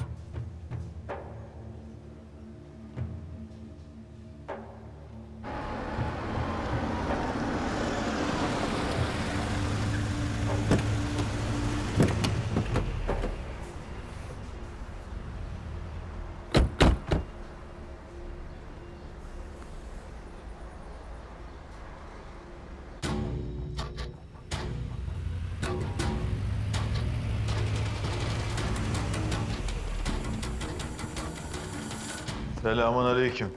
Aleykümselam Cezayir. Geçmiş olsun Maruf. Sağ olasın. Hoş geldiniz. Reisim hoş geldiniz. Bilseydik hazırlık yaptırırdık. Eyvallah Vedat sağ ol ama yemeğe içmeye gelmedik. Bir geçmiş olsuna geldik. Misafir getirdim yanımda. Kurbanı tanıyorsunuz. Ama 15'li aramıza yeni katıldı. Aramıza hoş geldin 15'li. Eyvallah. Hadi ofise geçelim ha. Yok yok hiç gerek yok. Burası güzel. Hadi burada oturalım. İyi hadi buyurun. Oğlum bize Gel çay kurbanım, getir. gel. Şu tabureyi ver çocuğum.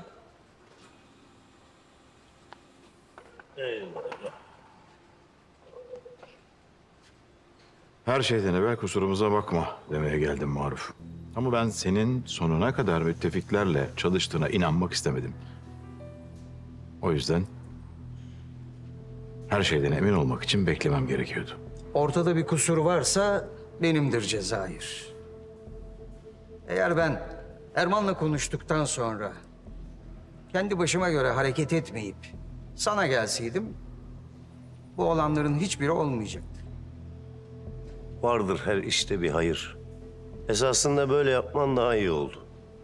Şimdi Erman'ın adamı seni oradan çıkarıp gitmene de izin verdiğine göre hala senden şüphelenmediler demektir. Biz de bu durumu lehimize kullanmak istiyoruz. O adamın adı Musa Taziyev. Erman'ın operasyonlardan sorumlu adamı.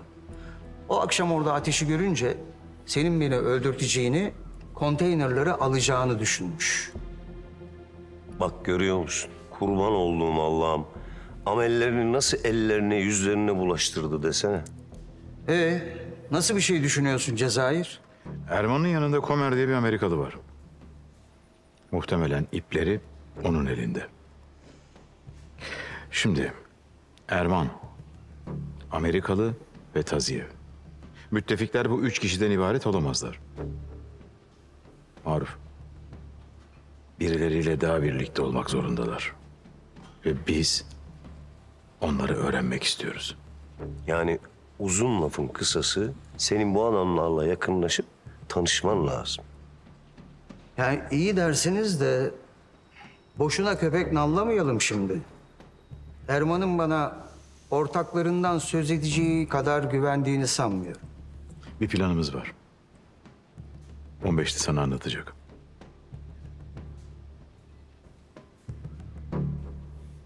Yani bu noktada Erman seni ortaklarıyla tanıştırmaz. O konuda haklısın. Ama Erman'ın güvenini daha fazla kazanmanı sağlarsak o zaman zamanı geldiğinde tanıştıracaktır. Senin yapman gereken gözüne girmek. İyi de yani nasıl olacak o iş? Şöyle olacak. Erman'a gideceksin. Cezayir'in limanda patlattığı konteynerler yüzünden müşteriye silah teslimatını zamanında yapamadığını, dayılarla başının belaya girdiğini, 100 milyon dolar zarara uğradıkları için de kızdıklarını söyleyeceksin.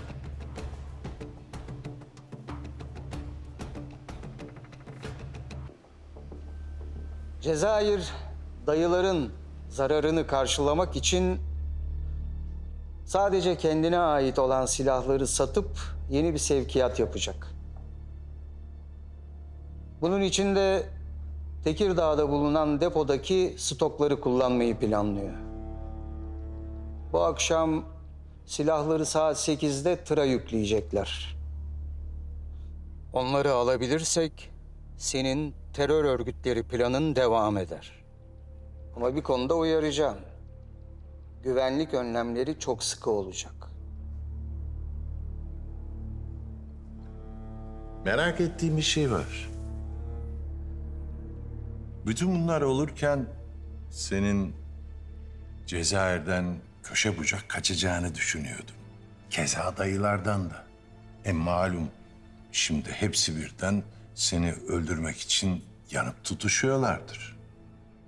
Hal böyleyken bütün bu olup bitenleri sen nasıl öğrendin? Yani dayılar masasında birinin infazı için oy çoğunluğu gereklidir. Eğer böyle bir şey olsaydı mutlaka kulağıma gelirdi. Ama yarın öbür gün biletimi keseceklerine eminim. Sorunun cevabına gelince Cezayir'le Cancal Ağa'nın arası çok iyidir. Sık sık buluşup bir balıkçıya giderler. O balıkçıdaki garsonlardan birini maaşa bağlamıştım. Rezervasyon yaptırdıkları masaya dinleyici yerleştirdi. Ben de bunları 2 saat evvel öğrendim.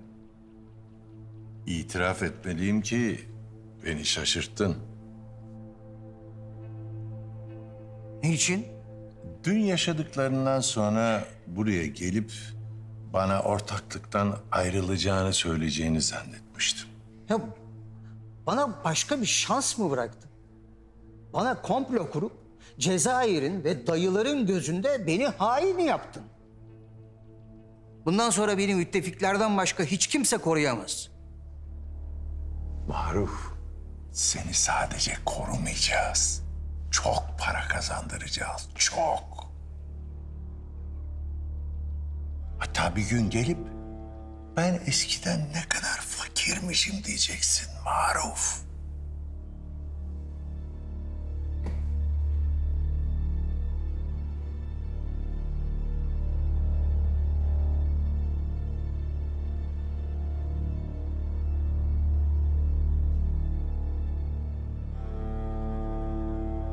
Ne düşünüyorsun?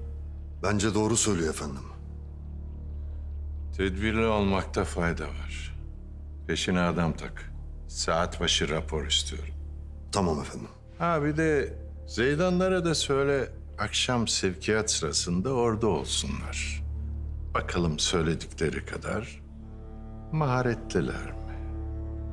Emredersiniz efendim.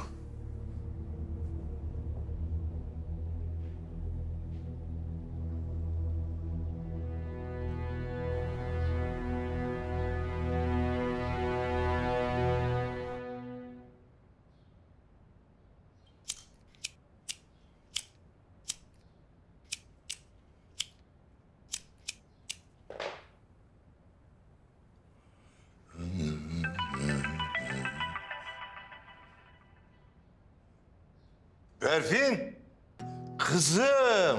Babacığım nasılsın? Ne var ne yok? Nasıl olayım ha? Baltayı kütükten çıkartmaya uğraşıyoruz işte. Sen nasılsın? İyiyim ben de. Az önce adliyeden çıktım. O dava senin, bu dava benim, koşturuyorum. Acaba diyorum ki ben bu avukatlık işlerini bırakıp noter falan mı açsam, ne dersin? Ya sen İstanbul'a yanıma gel artık be kızım. Bu ihtiyar babanın sana ihtiyacı var. O zaman müjdemi vereyim. Akşam 19 uçağıyla İstanbul'dayım. Vallahi mi Berfin? Çok sevindim kızım. Ama bak şimdiden söyleyeyim. İstanbul'da temelli kalacaksın diye ısrar etmek yok. Ya sen hele bir gel de konuşuruz orasını. Bakarız. Tamam, akşam görüşürüz. Öpüyorum. Tamam kızım. Gözlerinden öpüyorum.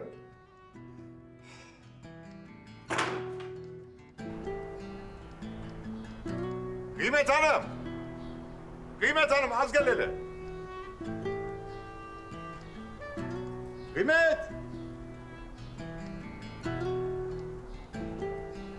Buyur ağam. Berfin aradı. İstanbul'a geliyormuş. Gözünüz aydın ağam. Allah kavuştursun. Bak şimdi akşam onun en sevdiği yemeklerden güzel bir masa donatacağız. Hadi göreyim seni. Baş üstüne ağam.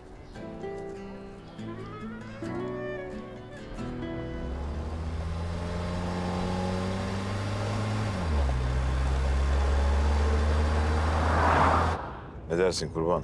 Maruf bu işi becerebilecek mi? Becerir. Becerir beceremesini de Erman ona ne kadar inanır işte orası muamma. Vallahi biz oltayı attık Kurban Baba. İnansa da inanmasa da adamlarını bakmaya gönderecek. Maruf'un doğru söylediğini görecek. Siz yine de uyarın Maruf'u. Akşam ortalıkta gözükmesin. Tamam Cezayir. Reis müsaaden olursa bir soru sorabilir miyim? Sor. Şu polislerin kan izlerini bulmak için kullandığı luminon, onu biliyor musun? Biliyorum da ne yapacaksın? Beni öldürüp üstümde mi deneyeceksin? Hayırdır? Estağfurullah reis, olur mu öyle şey? İyi de niye sordun oğlum o zaman? Yani bize lazım olur mu? Lazım olursa piyasadan baktırayım. Piyasadan. Tahtakale'de mi satılıyor lan bu? Ha, merdiven altında falan mı satıyorlar bunu piyasadan bulduracaksın? Reis sen bul de ben gerekirse Fizan'a gider bulurum. Fizan nerede Demir? Şeyde değil mi abi? Tokat'ta. Tokat'ta. Ulan seni var ya. Libya'da ulan Libya'da. Libya'da. Tamam reis, Libya'ya da gider bulurum. Allah istemez ulan istemez. Lazım değil. Biz kime sıktığımızı da biliyoruz, kime sıkmadığımızı da.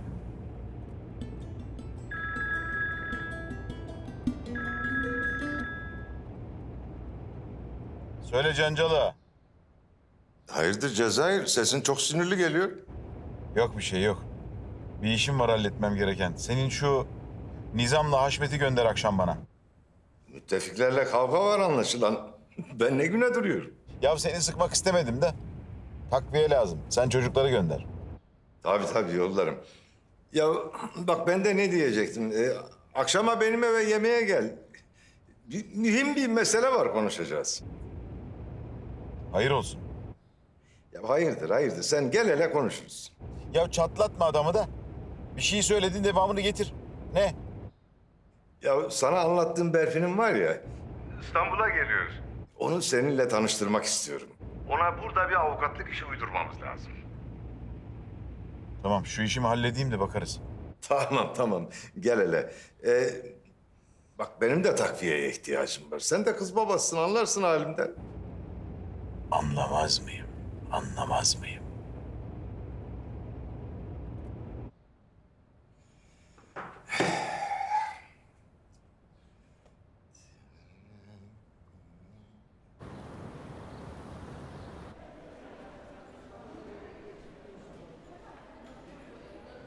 Sınava yarım saat kaldı. Heyecanlı mısın?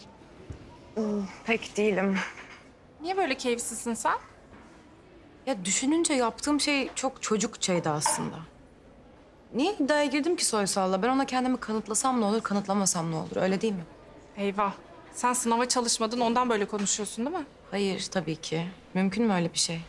Çalıştım, deneme sınavı bile yaptım kendime. Ve hatta yanımda takviyem var. Okunmuş şeker. Anneannemin favori vitamini. Bende pek etkisi yok ama ya. Göreceğiz.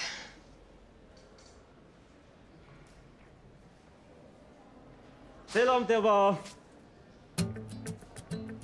Ne haber Gabicim? Nasılsın? Vallahi sen gelene kadar gayet yedik. Kusura bakma birazcık geç kaldım. Sınavın hocasıyla senin hakkında konuşuyorduk da. Benim hakkımda mı? Şimdi sınavın hocasının yanına gittim, dedim ki Suna dedim bu sınavdan A alamazsa okulu bırakacakmış. Aa dedim hani yazıktır kız, öyle olmaz dedim. O yüzden ben bu sınavlık BA alayım. Benden artan notu da Suna'nın notuna ekleyeyim. Çok komik. Ben de dinliyorum saf saf. Ecicim, bana bir çay alsana. Aa ne yapıyorsun ya? Saçmalama. Yok ben kendime de kahve alacaktım zaten. Ya kalk kendini al ya.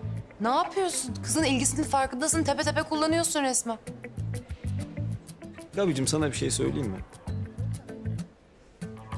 Şu ağzını açmadın mı çok daha zeki görünüyorsun. Senin gibilere ne diyorlar biliyor musun? Ukala dümbeleyi. Ukala dümbeleyi ne ya?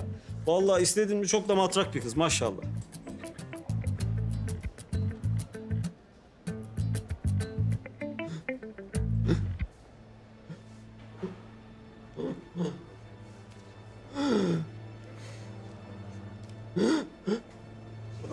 Soysal.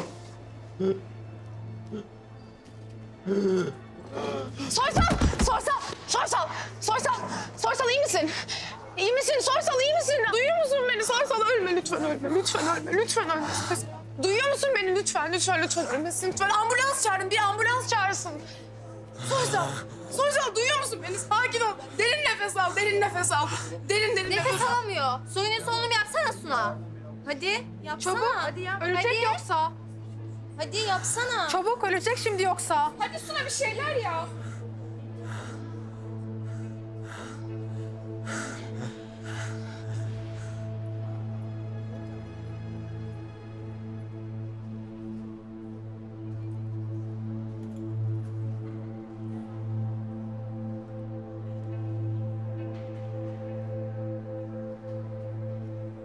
Hayır. Astım krizi bu.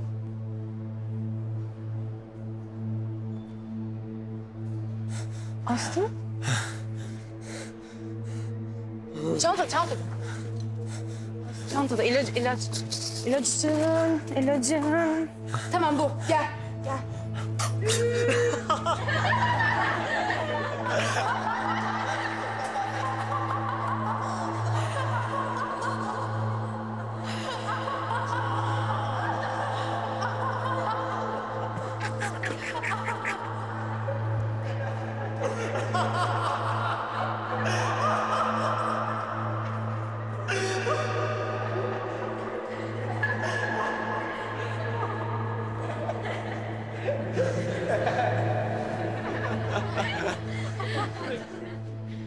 Gabicim ben beni bu kadar çok sevdiğini bilmiyordum. Ne olur ölme Soysal.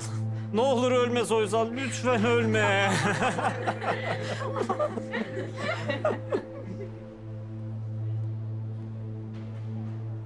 Biliyordun. Sen de onlara uydun. Bravo sana. Ne olur kızma. Ya Soysal şaka yapalım dedi. Ben de sınavdan önce keyfin yerine gelir diye düşündüm. Aferin. Benim dışımda herkesi eğlendirmeyi başardın. Suna dur.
Sen burada hazır bekle.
Hadi!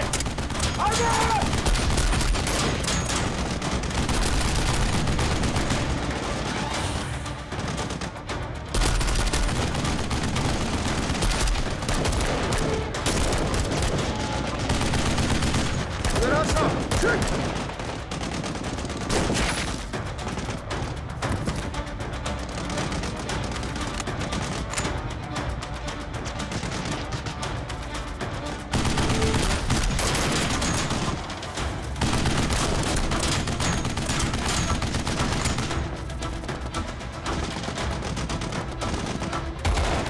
Senin ne işin var burada?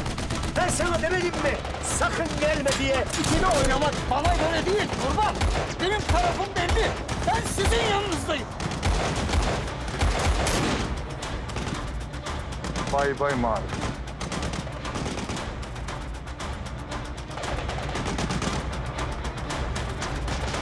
Hayırdır birader, birine mi baktın?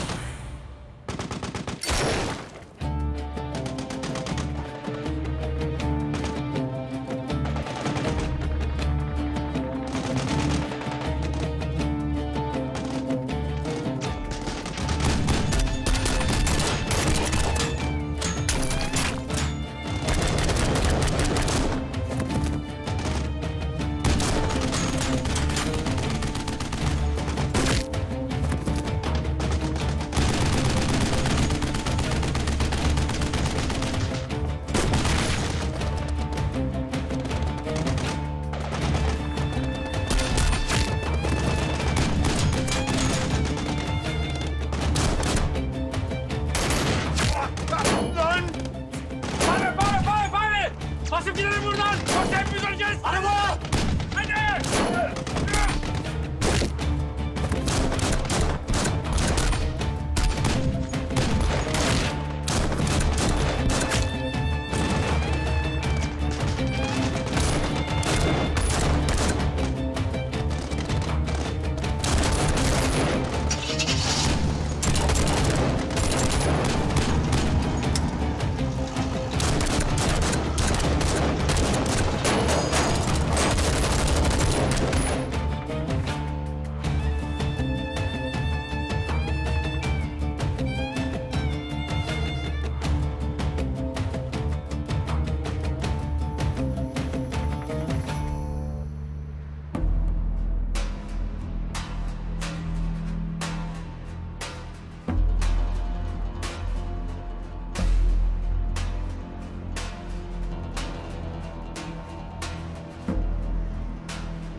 Plan güzel işledi. Silahları oraya zannedip tuzağımıza düştüler. Sandıkçıoğlu ne durumdasınız? Aseşber Kemal. Silahları yükledik onu. Kötülüyoruz benim kemiğe. He. Abi Mişon'un da selamı vardır sağ. Selamim var selamim. Mesai parası istiyorum. Duydun mu onu? Öyle saatlerce ter kullan bedava. Aç bil aç.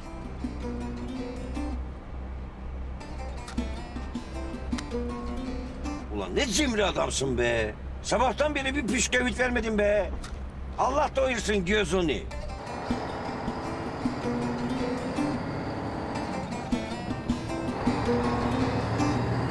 Hey yavrum hey. Uzun zaman oldu bunlardan kullanmamıştım. Süslü, ben gençliğimde tır şoförüydüm biliyor muydun? Benim de bir sürü tırım vardı. Ne olmuş?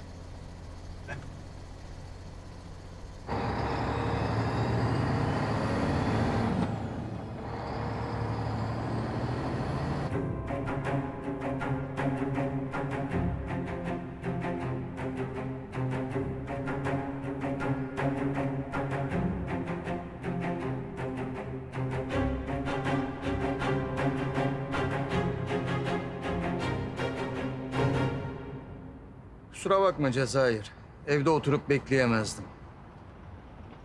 Maruf buraya gelmekle hem ifşa ettin kendini hem de canını tehlikeye attın.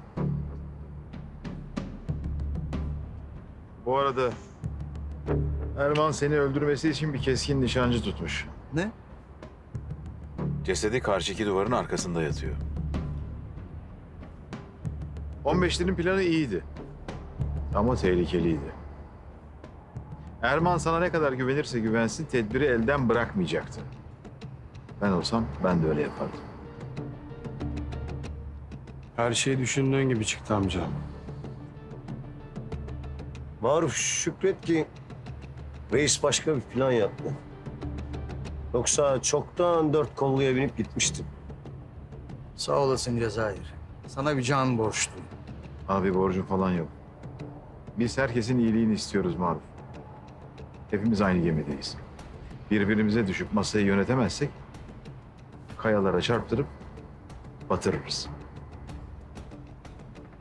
Cezayir, bu bize saldıranlar arasında daha önce görmediğim 4 tane kelli felli adam vardı. Bunlar da müttefiklerin adamları olmasın sakın. Birisi kesin Taziyer'dir. Şu kamera kayıtlarına falan bir bakın. Atakan'a gönderelim. Belki bir şey çıkartır. Şimdi reis, vallahi bunlar kameralara sızar diye ben önceden kapatmıştım. Bravo kardeşim. Çok iyi düşünmüşsün.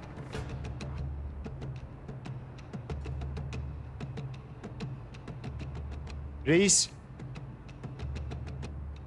Şuna bir baksana.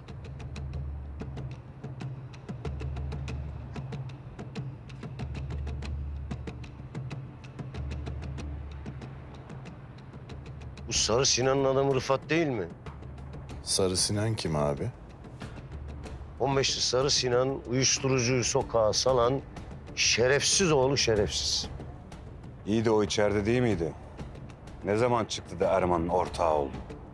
Erman'ın ortağı olamaz. Olsa yancısıdır. Peki bu Sarı'yı Erman'ın ortaklarından biri tutmuş olabilir mi? İyi ya işte size iş çıktı. Ateş, yarın 15'liyi de alıyorsun. Bana şu Sarı'yı buluyorsunuz. Tamam amca.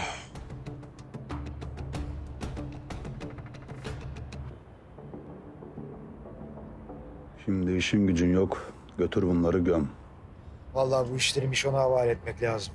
Hafriyatçı olan o. Oğlum duymadın mı? 50.000 dolardan açıyor artık kapıyı şerefsiz. Nereden bileyim abi? Biz hep kapıdayız. Sana ne benden? Git. Git çık, yaklaşma bana. Yaklaşma, çık dışarı. Feray. Kız, Ben seni o nedir da? bir daha görmek istemiyorum. Sana derim. Çekirdek ana. Şimdi seyrederken yeriz. Ya Anladın mı? fındık getirmişim memleketten. Ha bu çekirdek de neymiş? Git bana fındık getir. Ya ana bir dur, öpüşecekler mi, öpüşmeyecekler mi? Bir göreyim, tamam getireceğim, dur bir. Biz bunlar rol gezmeyeyim mi? Öpsene, öpmesene. Ya öyle deme Cemile teyze. Ya hepiniz şahitsiniz. Öperse bu kız benim için bitmiştir. Seyretmem bir daha onu. İşte o kadar. Kız elin herifinin öpmesinden öpmemesinden sana ne? Kızacağına bul birini Elif'e de. He valla. Baksana televizyondaki herif için bile kıyameti koparayım. He ben buldum zaten birini. Allah aşkına ana. Kimi buldun? Sakın mahalleden buldum deme bana. Yok mahalleden bulmadım. Ömer. Hangi Ömer? Leyla'nın kardeşi Ömer. Yeğenim Ömer. He yeğenim. Yok, hayatta olmaz. İstemiyorum ana ben onu ya. Kız deli deli konuşma, adamı çileden çıkarma da. Ha. Yakışıklı oğlan, boylu poslu oğlan, yabancı değil. Ya ana, istemiyorum. Ben kendi bulduğumla evleneceğim. Sokak sokak gezip de herif mi arayacaksın? Ömer'le evleneceksin. Ya ana, istemiyorum dedim, bu kadar. Evlenmeyeceğim. Kız evleneceksin. Evlenmeyeceğim ana. Evleneceksin dedim. Evlenmeyeceğim. Evleneceksin diyorum ya ben sana. Evleneceksin. Kız sen el kadar bebeydin da. Böyle beni getirdiler bana da. Ben baktım, uy kurban olurum. Bu da benim bir evladımdır dedim. Ben seni böyle bağrıma bastım da ben seni bağrımda büyüttüm kız. Ben seni hiç elin adamına verir miyim? Vermem. Verme ana, verme. Turşumu kur, hep seninle oturayım. Gidişle zaten evde kalacağım. Ey Allah, ey Allah. Ana, He. Ömer demeyeydin, iyiydi. Oğluna gelince istediğiyle evlensin. Elif'e gelince elin oğluna gitmesin, yabancıya gitmesin. Ya bir karışmayın da. Ben onun ağzından girer, burnundan çıkar. Ben onu ikna ederim. Böyle çır çır çır yanıyor. Parçalanıyor hiç.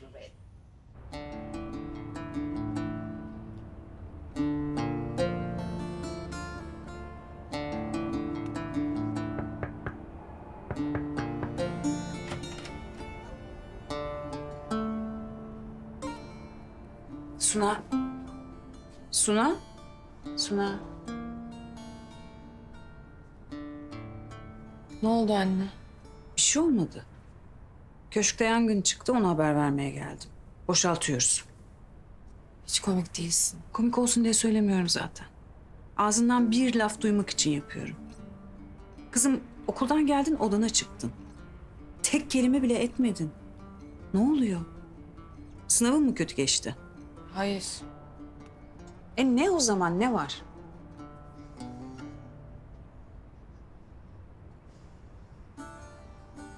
Ha? Ne oluyor? Soysal'ın pis bir şakasına maruz kaldım. Soysal kim? Sana bahsetmiştim ya, iddiaya girdik diye. O işte iddiaya girdiğim münasebetsiz çocuk. Ne yaptı peki? Nasıl bir şaka yaptı? Astım krizi geçiriyormuş gibi yaptı. Ben de öleceğini zannettim. Kurtarmaya çalıştım onu. Tamam, ne var bunda? Senin yerinde olan herkes aynı şeyi yapardı zaten. Şaka olduğunu bilmiyormuşsun. Kurtarmaya çalışmışsın, yardım etmişsin. Beni bu hale getiren kandırılmak değil zaten. O an aklıma Şamil vurulduğundaki çaresizliğim geldi.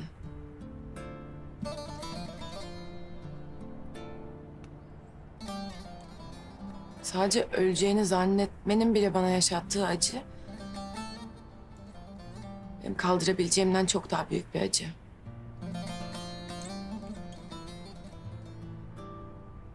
Sonra babaannem... Babaannem yanımda vurulduğunda dedim ki o aslında bir acı bile değilmiş. Daha kötüsü olamaz diyordum hep. Ama aslında olabilir.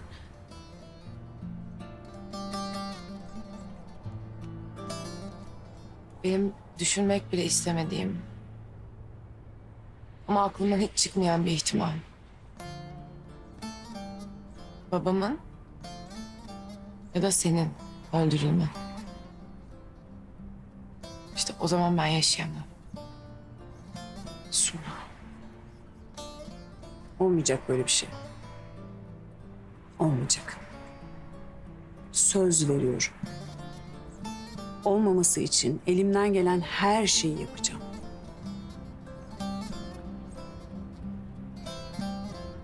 Bak bugünkü girdiğin sınav gibi. Hayatın kendisi de bir sınav zaten. Acılar var, sevinçler var. Hepsini göreceksin. Doğarken nasıl bir hayata doğacağımızı ya da annemizi, babamızı seçemeyiz. Ama nasıl bir anne ve baba olacağımızı seçebiliriz.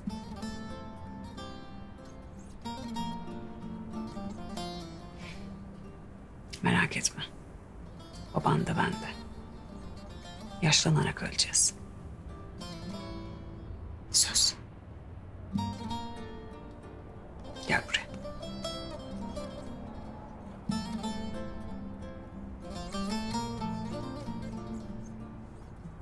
Güzel kızım benim. Korkma.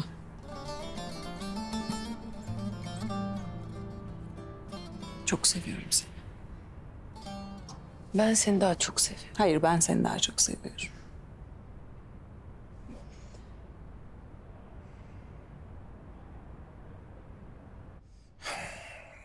Maruf'un kendini ifşa etmesi hiç iyi olmamış. Erman artık onu rahat bırakmayacaktır. Kendi düşeni ağlamaz Cancalı. Önce Laski olayı, şimdi de bu. Her defasında böyle burnunun dikine gidip sözümü dinlemezse... onu Erman'la baş başa bırakırım. Maruf hep öyleydi. Urfa'da düşman aşiretinde olduğumuzu sana anlatmıştım. Kan davamız vardı. Bir gece yeğeni Vedat'la karşıma dikildi. Allah'ın emri peygamberin kavliyle kızını Vedat'a istiyorum dedi. Ne yapacağımı şaşırdım. Meğer Vedat bizim kıza vurgunmuş. Berfin'e sordum tabii. Münasiptir baba dedi. Öyle deyince ben de o da seviyor Zahir dedim. Boşandıktan sonra öğrendim ki meğer benim öldürüleceğimden korkuyormuş. Kan davası bitsin diye evet demiş. Vallahi büyük fedakarlık. Hem de nasıl. O gün bugündür yüreğim yanıyor Cezayir. Benim yüzümden sevdiği biriyle evlenemedi. Artık zinhar kendi de istemiyor. Berfin. Taksideyim diyor. 2 dakikaya buradaymış. Hadi Allah kavuştursun, gözün aydın. Eyvallah. Urfa'da ağır ceza avukatıydı demiştin değil mi? He. O zamanlar sen ölüydün. Tanıştırmak nasip olmadı. Boşandıktan sonra memlekete geri döndü. Artık ağır ceza davalarına bakmayacağım. Fakir fukaranın davalarına bakacağım dedi. Hepimize yetecek kadar sevap işledi. Artık yanımda kalsın istiyorum Cezayir. Ama belli ki ikna edemiyorsun. Hı? Berfin'im cevval bir kızdır. Doğru olduğuna inandığı şeyi yapıyorsa hiç kimsenin sözünü dinlemez. Onu benim şirkete avukat yapacağım. Ama ve lakin yetmez tabii. Ya Cezayir, diyorum ki hepimizin işlerine baksa, masanın avukatı olsa, kolaylıkla da kaçamaz o zaman. Ne dersin ha? Vallahi benim için bir mahsuru yok. Masadakilerin de itiraz edeceğini zannetmiyorum. Geldi galiba. Kıymet abla. Oy, hoş geldin Berfin'im. Kuzum, kuzum. Baba. Kızım, kurban olsun sana. Bak, sana tanıştırmak istediğim biri var. Cezayir. Merhaba. Babamla konuşmalarımızda adınız hep geçiyor, haberiniz olsun. Merhaba. İyi mi geçiyor, kötü mü geçiyor? Ben sizden başkasına güvenmediğini söyler hep. Cancala candır ya. Hadi bakalım sofraya geçelim. Acıkmışsındır kızım gel. Of, hem de nasıl. Oo, sofra da sofraymış ha. Baban sevdiğin bütün yemekleri yaptırdı. Çömlekte kuru fasulye de var mı? Olmaz mı hiç?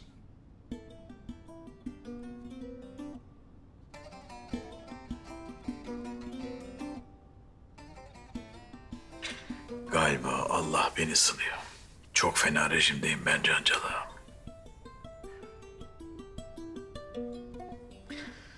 Of.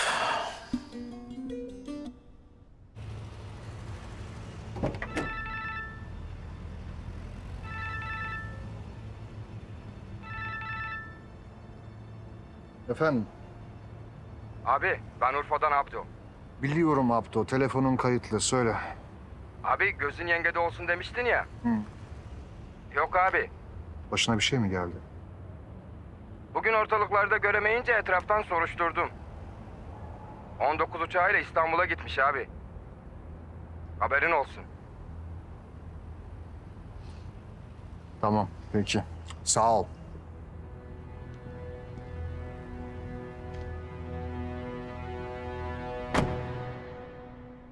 Nasıl olmuş kızım beğendin mi? Kıymet abla 10 numara 5 yıldız yapmış babam. Durun. Hayırdır ne oldu? Kıymet ablacığım isot getirmiştim, unutmuşum. Getirebilir misin? Sana isot getirmiştim babacığım. Hay Allah'ına kurban be.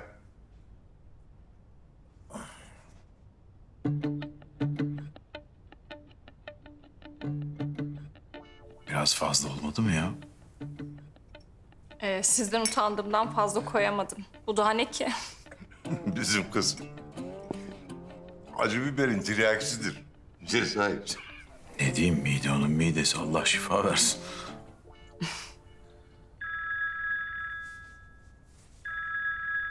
Affedersiniz. Efendim Leyla. Cezayir merak ettim. Yemeğe de gelmedin. Cancala'dayım Leyla. Kötü bir şey yok değil mi? Yok ya tam tersi keyif yapıyorum. Cancala sağ olsun bırakmadı. Yemeğe kaldım. Kızın imtihanı nasıl geçmiş? İyi. Unutmamışsın. İyi geçti, iyi merak etme. Sen geç gelirsin o zaman. Galiba öyle olacak. Tamam. Hadi size afiyet olsun. Tamam hadi görüşürüz.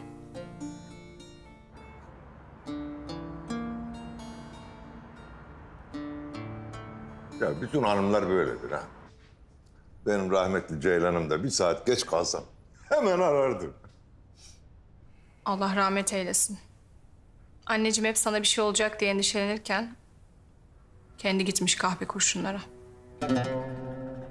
Bu kan davası meselesinden mi? Yok değil. Sene 1987 idi. Daha Berfin'im bir aylık bebe. Ceylan'la Sivere'ye bir yakınımızın düğününe gidiyorduk. Yolumuzu kestiler. Şerefsiz teröristler pusu kurmuşlar. Çapraz ateşte kaldık. Biz onlara cevap verene kadar bir baktım. Ceylan'ım Berfin'in üzerinde kapanmış kalmış. Artık benim de yaşamamam gerekiyordu. Kader işte. İnna lillahi ve inna ileyhi raciun. Allah gani gani rahmet eylesin. Amin. Ya Berfin bak Cezayir'in sana bir teklifi olacak. Dinle istersen ha. Teklif mi? Nasıl bir şey? Vallahi baban senin avukatlığını öve öve bitiremedi. Benim ve babanın da dahil olduğu bizim 6 şirketli bir ortaklığımız var. Şimdi tabii doğal olarak hukukla aramız çok iyi gitmiyor. Bazen başımız derde giriyor. Kelimeleri seçmenize gerek yok. İşinizin ne olduğunu ve zorluklarını babamdan az çok biliyorum. Ha, anladım peki. Kısa kes, konuya gel diyorsun. Hemen geliyorum peki. Mevcut avukatlarımız bize normalde yetmiyor. Aslında bizim hala bir avukata ihtiyacımız var. O yüzden diyorum ki gel bizimle çalış. Bizim de avukatımız ol. Bunun sizin teklifiniz olduğunu emin misiniz? Sanki babamın İstanbul'da kalayım diye uydurduğu bir bahaneye benziyor gibi. Yok vallahi kızım. Ya öyle dur yemin etme çarpılacaksın cancala dur. Ya tamam anladık peki kül yutmuyorsun. O zaman şöyle anlatayım. Bak babanın sana ihtiyacı var ve burada kalmanı çok istiyor. Ha bu arada bizim gerçekten bir avukata ihtiyacımız var. Şöyle yapalım. Sen gel bizimle bir ay çalış. Memnun olursan kalırsın. Baktın hoşuna gitmedi. İstediğin zaman gidersin. Hı? Tamam peki. Ama sadece bir ay. Gitmek istersem kal diye ısrar etmek yok. Anlaştık. Anlaştık. Anlaştık. Kıymet Hanım, şu bizim tatlıları getir hele ya. Ya ne tatlısı hele bir dur da.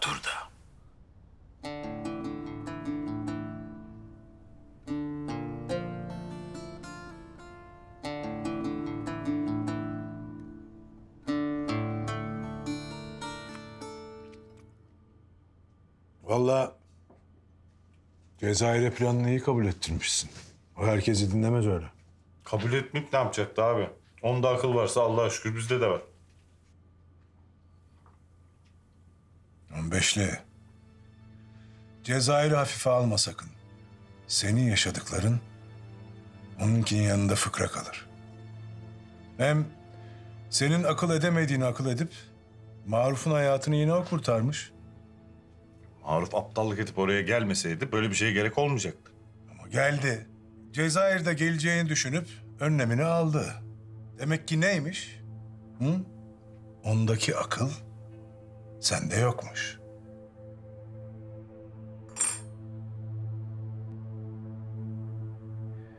Cengiz, sen iyi bir adamsın. İşinde de tanıdığım birçok kişiden daha profesyonelsin.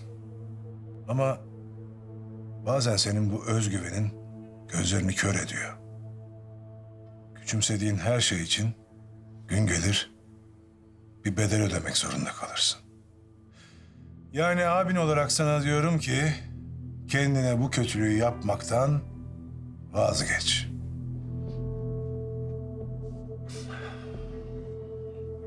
Tamam. Sözünü dinleyeceğim.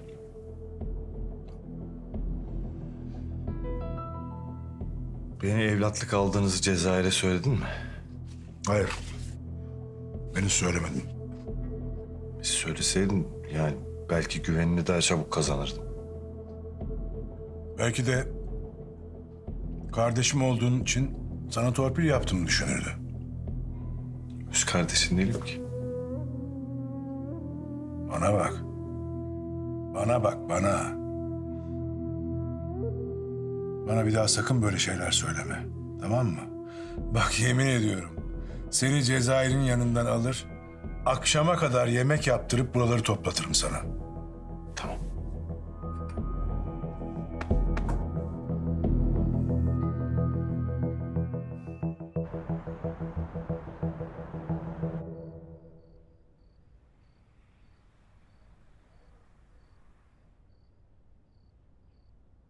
Uyumadın mı sen? Hoş geldin. Hoş bulduk. Seni beklerken kitap okuyayım dedim. Boş zamanlarda kitap okumak iyidir. Yalnız Cezayir kitap boş zamanlarda okunmaz. Ona zaman ayırmak gerekir. Kitap boş zamanlarda okunmaz. Konuştu kütüphane müdürü Münevver Hanım. Tamam. O zaman karın olarak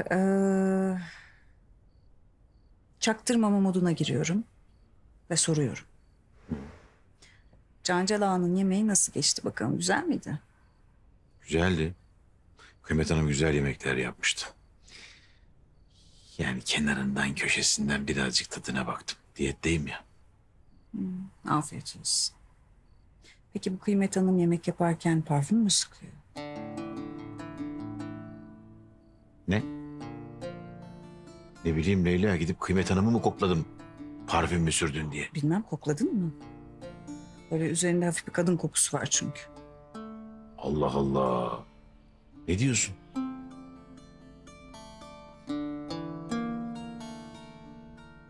Lan vay arkadaş, sendeki nasıl bir burun? Afrika fili gibisin arkadaş. Ben hala cevabımı almadım yalnız. Ha. Cancel Ağa'nın kızı gelmişti Urfa'dan. Ya olsa olsa onun parfümüdür. Ne bileyim, yani o sinmiştir, bir şey olmuştur. İyi. Beğendiysen sana da alayım. Şaka mı yapıyorsun? Nasıl yani, anlamadım. O kız gibi kokmamı mı istiyorsun Ya Cezayir? Leyla, ne alakası var? Konuyu nereden nereye getirdin şimdi? Tamam. Tamam. Benim de burnuma böyle bir kıskançlık kokuları falan mı geliyor acaba? Hı?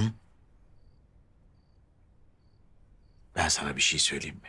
Allah kadınları yaratırken bu kıskançlık duygusunu kesinlikle özel olarak bir yere yerleştirmiş. Tamam.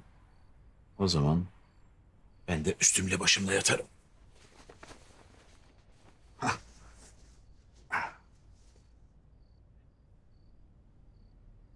Yat. Nasıl istiyorsan yat. Yeter ki her zaman yanında ol. Her zaman her yerde.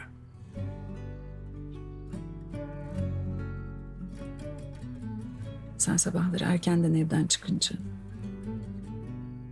başına bir şey geleceğini düşünmemek çok güzel, biliyor musun?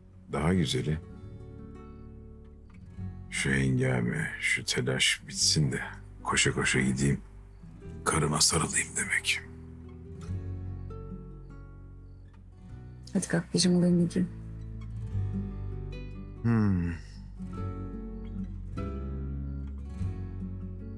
Bir şey söyleyeceğim.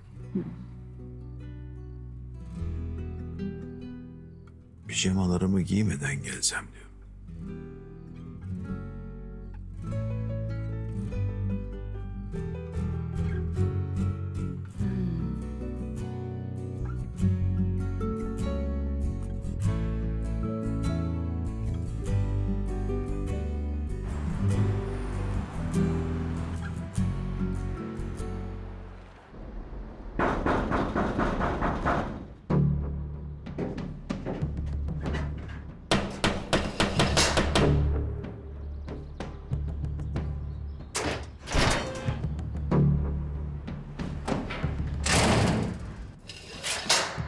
Senin telefonun niye kapalı birader? Sarı Sinan'ı bulacağız dedim, unuttun mu? Ne tribi lan? Biz de boş durmuyoruz herhalde. Gel, Atakan Başkan'ın sana göstereceği bir şey var.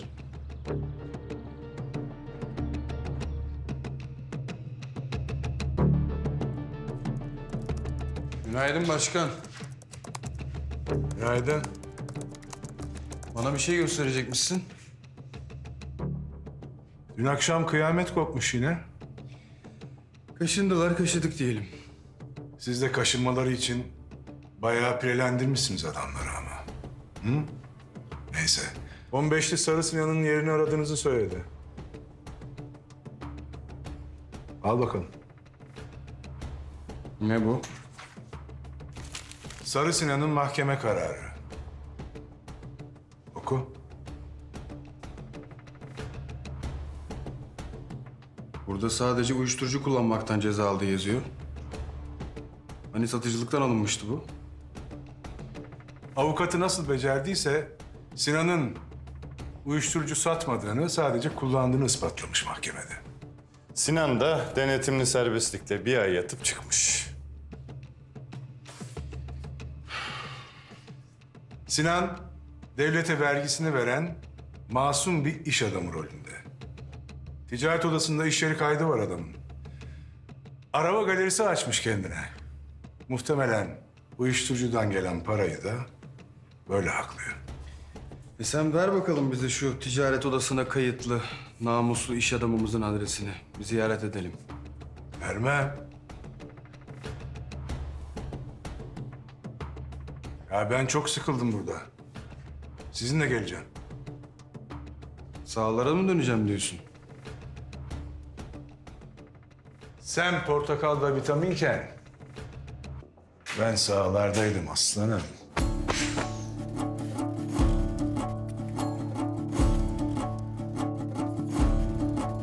Hadi.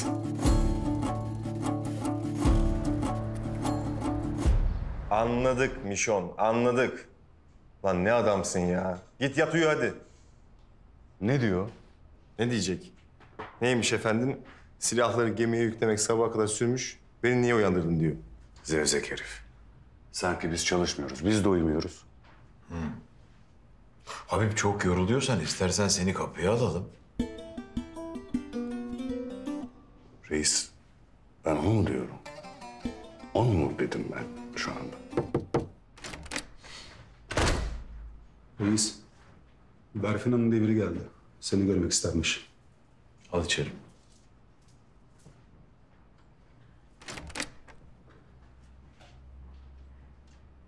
Hoş geldin. Hoş bulduk. Toplantı mı yapıyordunuz? Rahatsız ettiysem sonra gelebilirim. Yo, hayır. Tanıştırayım. Berfin, Can Calağan'ın kızı. Aa, öyle mi? Çok memnun oldum. Ben de kurban. Hoş buldum. Hoş geldiniz efendim. Hoş geldiniz. Buyurun, buyurun.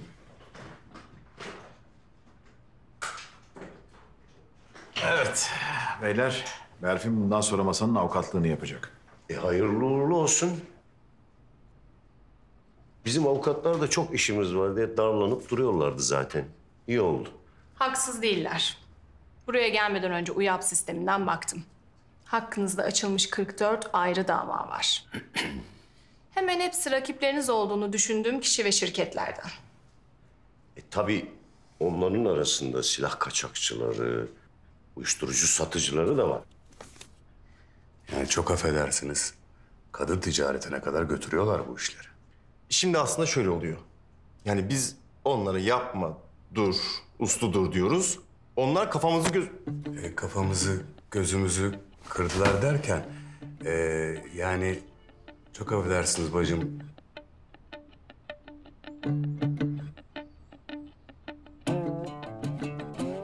Hanımefendi, yani şimdi böyle bir şey yapmış bir insana. Yani aferin deyip başını mı okuyacağız? Allah aşkına siz söyleyin bacım. Hanımefendi.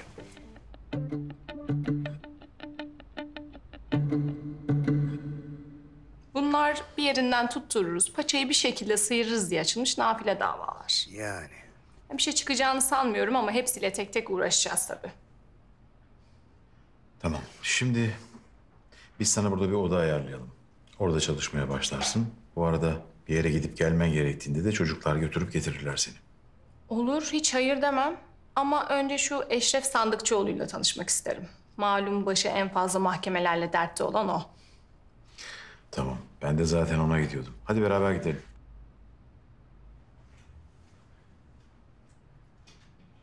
Hoşça kalın. Yeniden Hoşça kalın. memnun oldum. Kolay gelsin.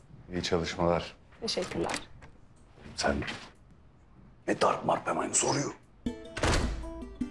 Bacım hanımefendi ne? Bacım hanımefendi ne Habib? O olabilecek bir şey ama...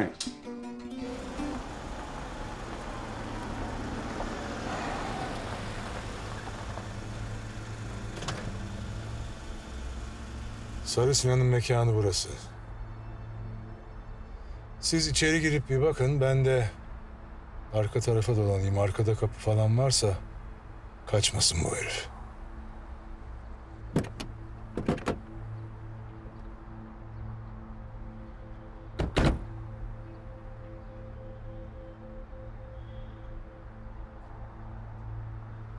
%15'li. Söyle. Ulan bunu söyleyeceğim hiç aklıma gelmezdi. Limanda hayatımı kurtardın. Beni orada öyle baygın sağ bırakmazlardı. Eyvallah. Yazdık borç defterine Ateş. Ha, benim ihtiyacım olmaz ayrı mesele de. Bakarız. Göreceğiz.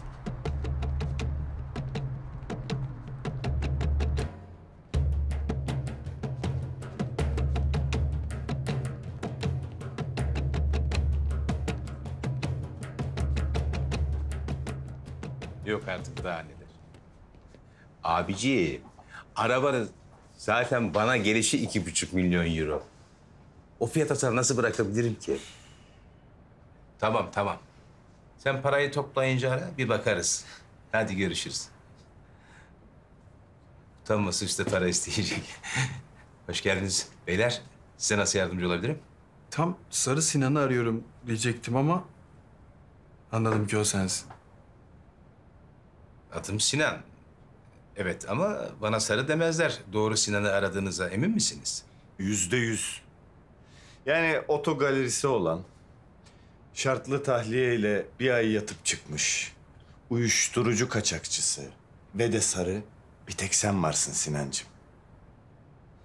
Sizi Cezayir gönderdiyse ona söyleyin. Benim dün akşam olan olaylarla hiçbir alakam yok.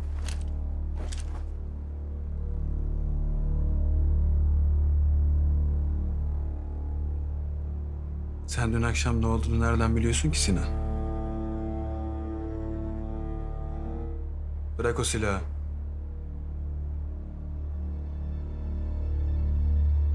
Hadi gidelim Sinancığım. Hadi.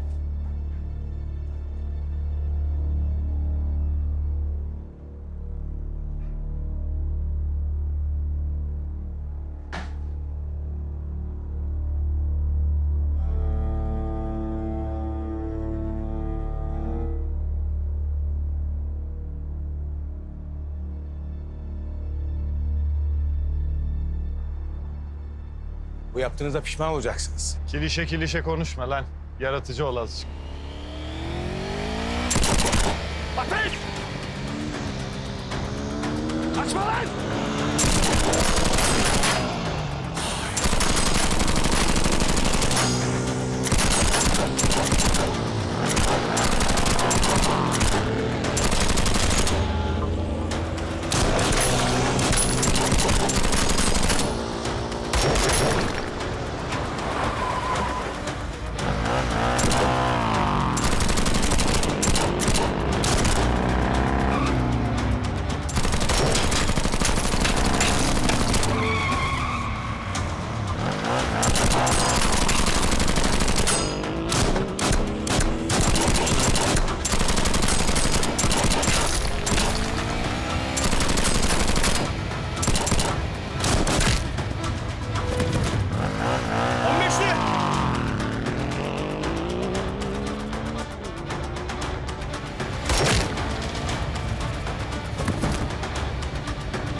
Plakayı görebildiniz mi?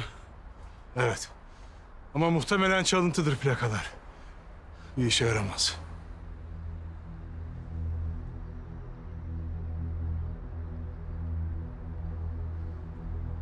Hadi.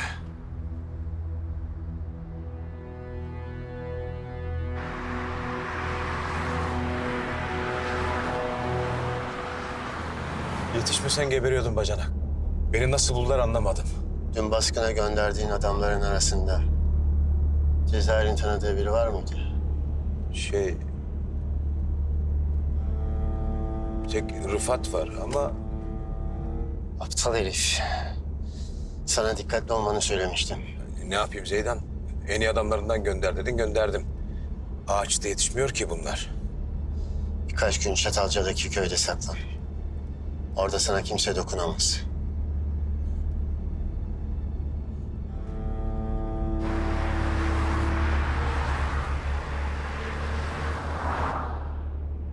Dün akşam siz eşinizle konuşurken istemeden kulak misafiri oldum. Demek sizin de bir kızınız var. Bir de 2 kızım var. Bir de oğlum var. Kızım üniversitede moleküler biyoloji okuyor. Ne diye sorarsam bilmiyorum. Herhalde iyi bir şeydir. Benim de babam avukat olmamı hiç istememişti. Hep doktor olmamı isterdi. Öyledir. Babalar ister, kızlar da hep canlarının istediğini yaparlar. Avukat olmaya 14 yaşımdayken babam vahim miktarda silah bulundurma suçundan 9 yıl ceza yediği gün karar verdi. Avukat olduktan sonra da tüm davalarıyla ben ilgilendim. Baban senin gibi bir kızı olduğu için çok şanslı. Bunun için oturup kalksın, dua etsin. Kan davası meselesiyle ilgili yaptıklarını da anlattı bana. O evlilik bir hataydı. Bugün olsa başka türlü halletmeye çalışırdım. Reis, motor soğutma sıvısından bir ikaz geldi. İleride bir benzinlik var. Dursak olur mu?